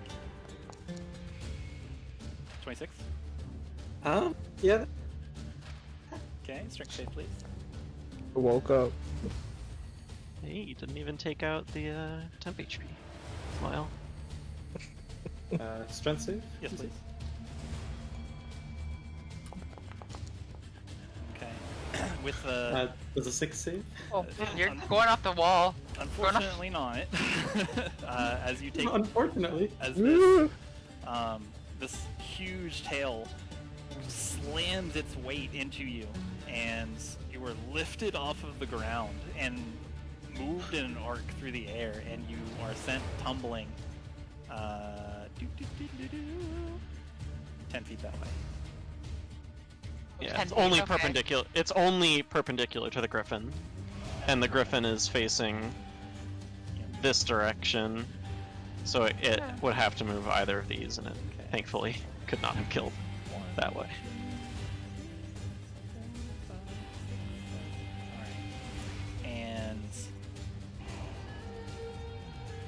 it's it kind of like bends down and then flaps its wings a bit, and it takes off in the air and has its back to you guys. Makayla, what's this to you? Okay. It's annoying. Alright.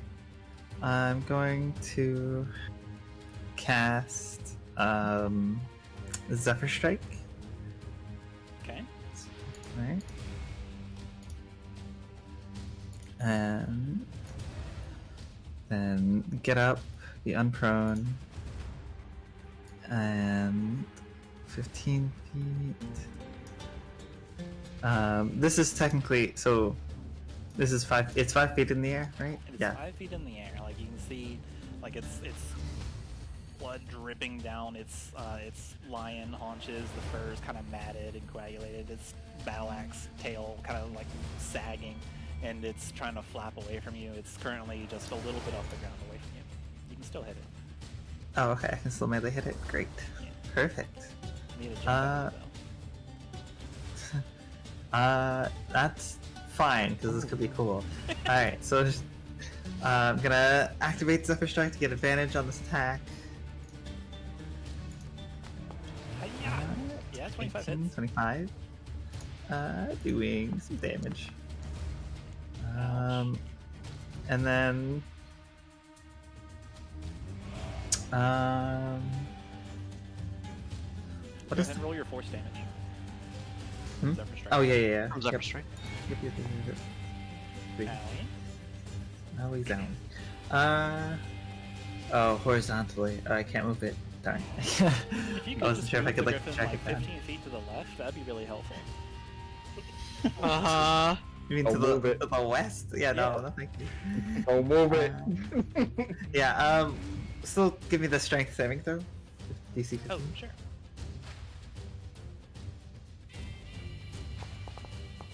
Let's go. 12. It's gonna. Nice.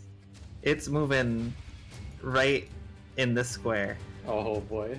Okay. Yeah, right there. Kind of like Sort of like. So I like hit it and like with like the how my staff is kind of beaked at the tip, kind of like hooks into into its wing, kind of like pulls it in one swing, and then with the second swing, oops, I didn't mean to do that one. We'll do. Does that hit 14? a 14. Unfortunately, just barely misses. All right. Can't it kind of like gets battered away by one of its swings Yeah. on the other. You go to strike out with it, it kind of like fluffs its wings at you. Kind of parries your strike with its tail. Alright. Anything else? I think I should end my turn Okay. here. Would it have taken the 2d8 thunder damage from the booming blade? It would have, actually. Okay. Oh, Let's yeah, not because it forget gets about force that. moved. Booming blade procs on anything that moves it, right? Not just. It's not like Attack of Ops, where It's it's like it's willing. only. I think it's just willing movement, but it moved to attack Pastiche. Oh, okay. Yeah, don't forget about that, guys. Go ahead and roll me some 2d8. Okay. Ooh. It is going to see the thunder kind of like coalesce around it, and right before the Tonitrus snaps and the shockwave, like the sonic energy goes through it, it's going to absorb and kind of like consume some of the thunder energy. Which actually probably should have killed somebody, but we'll find out. Where did the thunder come from? Booming blade. Booming blade. Oh, okay. We'll see what happens on the next exciting episode of Zertsum Swang.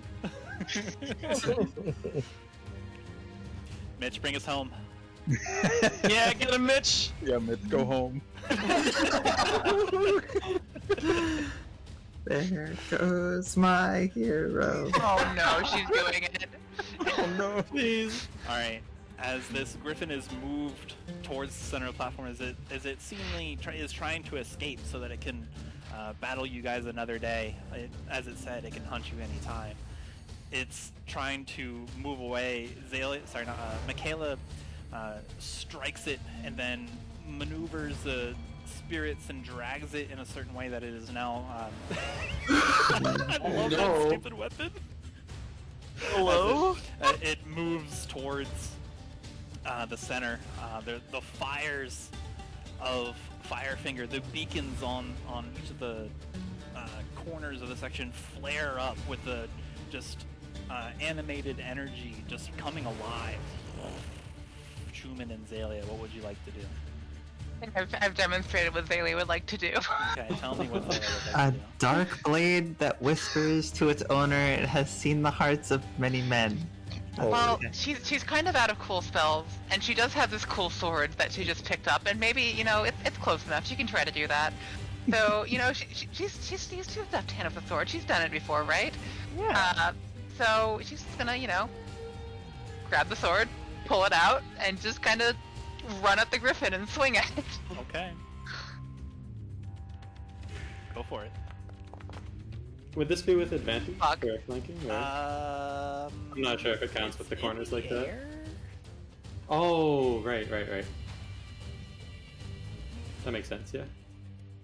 I want this so fucking bad, but I don't have inspiration.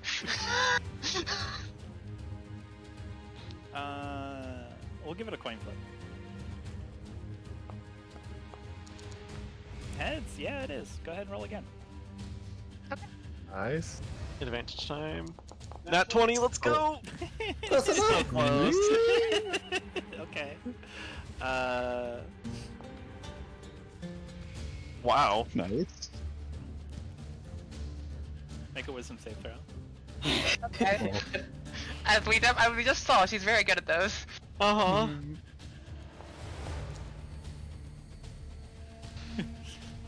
Alright. What whispers into your head, Xalia, is... Let the hate flow through you. I'm pretty sure internally what is going to happen is that Xalia is going to start running through several definitions of hate and simulating what would happen to let quote-unquote flow through her. And it's trying to, you know, probe the blade. Which one do you mean? Which one do you mean? What would happen? Make another wisdom save. I This love is as this you're running dynamic. up and like lunging at the Griffin in the air. So while this is happening, Yeah.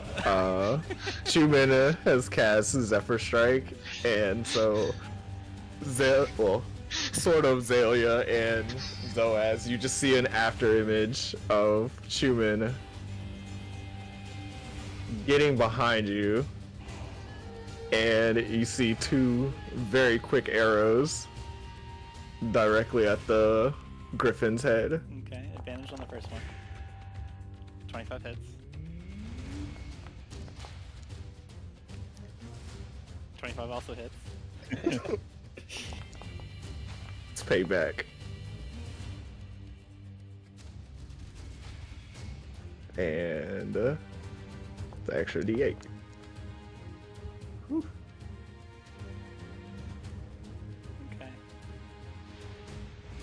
I have Alright. something so cool that I want to do. So, as this Griffin is battered, bruised, bloody, it's this once proud predator has taken, you know, it has definitely dealt some damage to you all, but you all have triumphed, come together as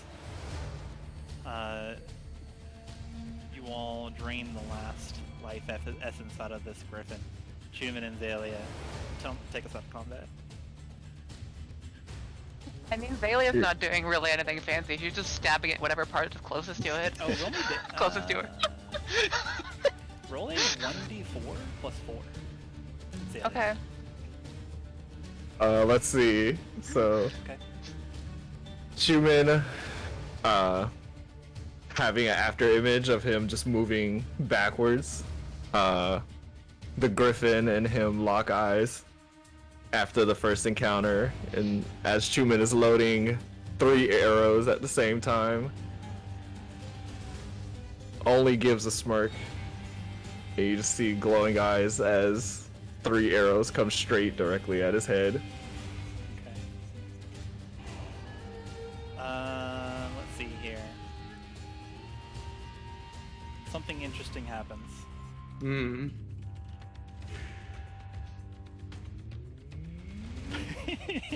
Xalia, in your head, you hear a whisper, "I'm going to make him an offer he can't refuse." And I need... And as Xalia does, that's Oh, gonna be no. met with a bunch of simulations and questions. And as Xalia and Chuman go and attack this Griffin and pull it out of the air, Xalia, that 1d4 plus 4 represents necrotic damage that you are dealing taking it? to the Griffin. Okay. Okay. Twig, I need a dexterity saving throw from you.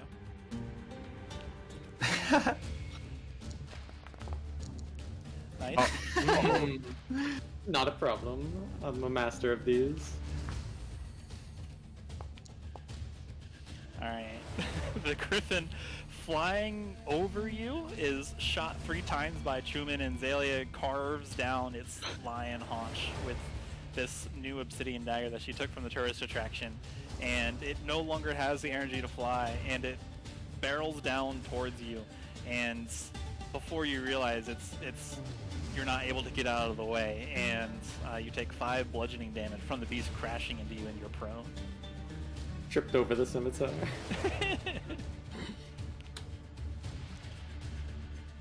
Splat. And with now that the beast is done, Firefinger seems to calm down a bit. The flames that were curling around the area, whipping up the wind, they seem to kind of recede back into the beacon itself. And as Twig kind of like pulls himself out from underneath the Griffon, and it is able to move no more. Makayla, you look at the sundial. It is 3 p.m. And that's for tonight's session.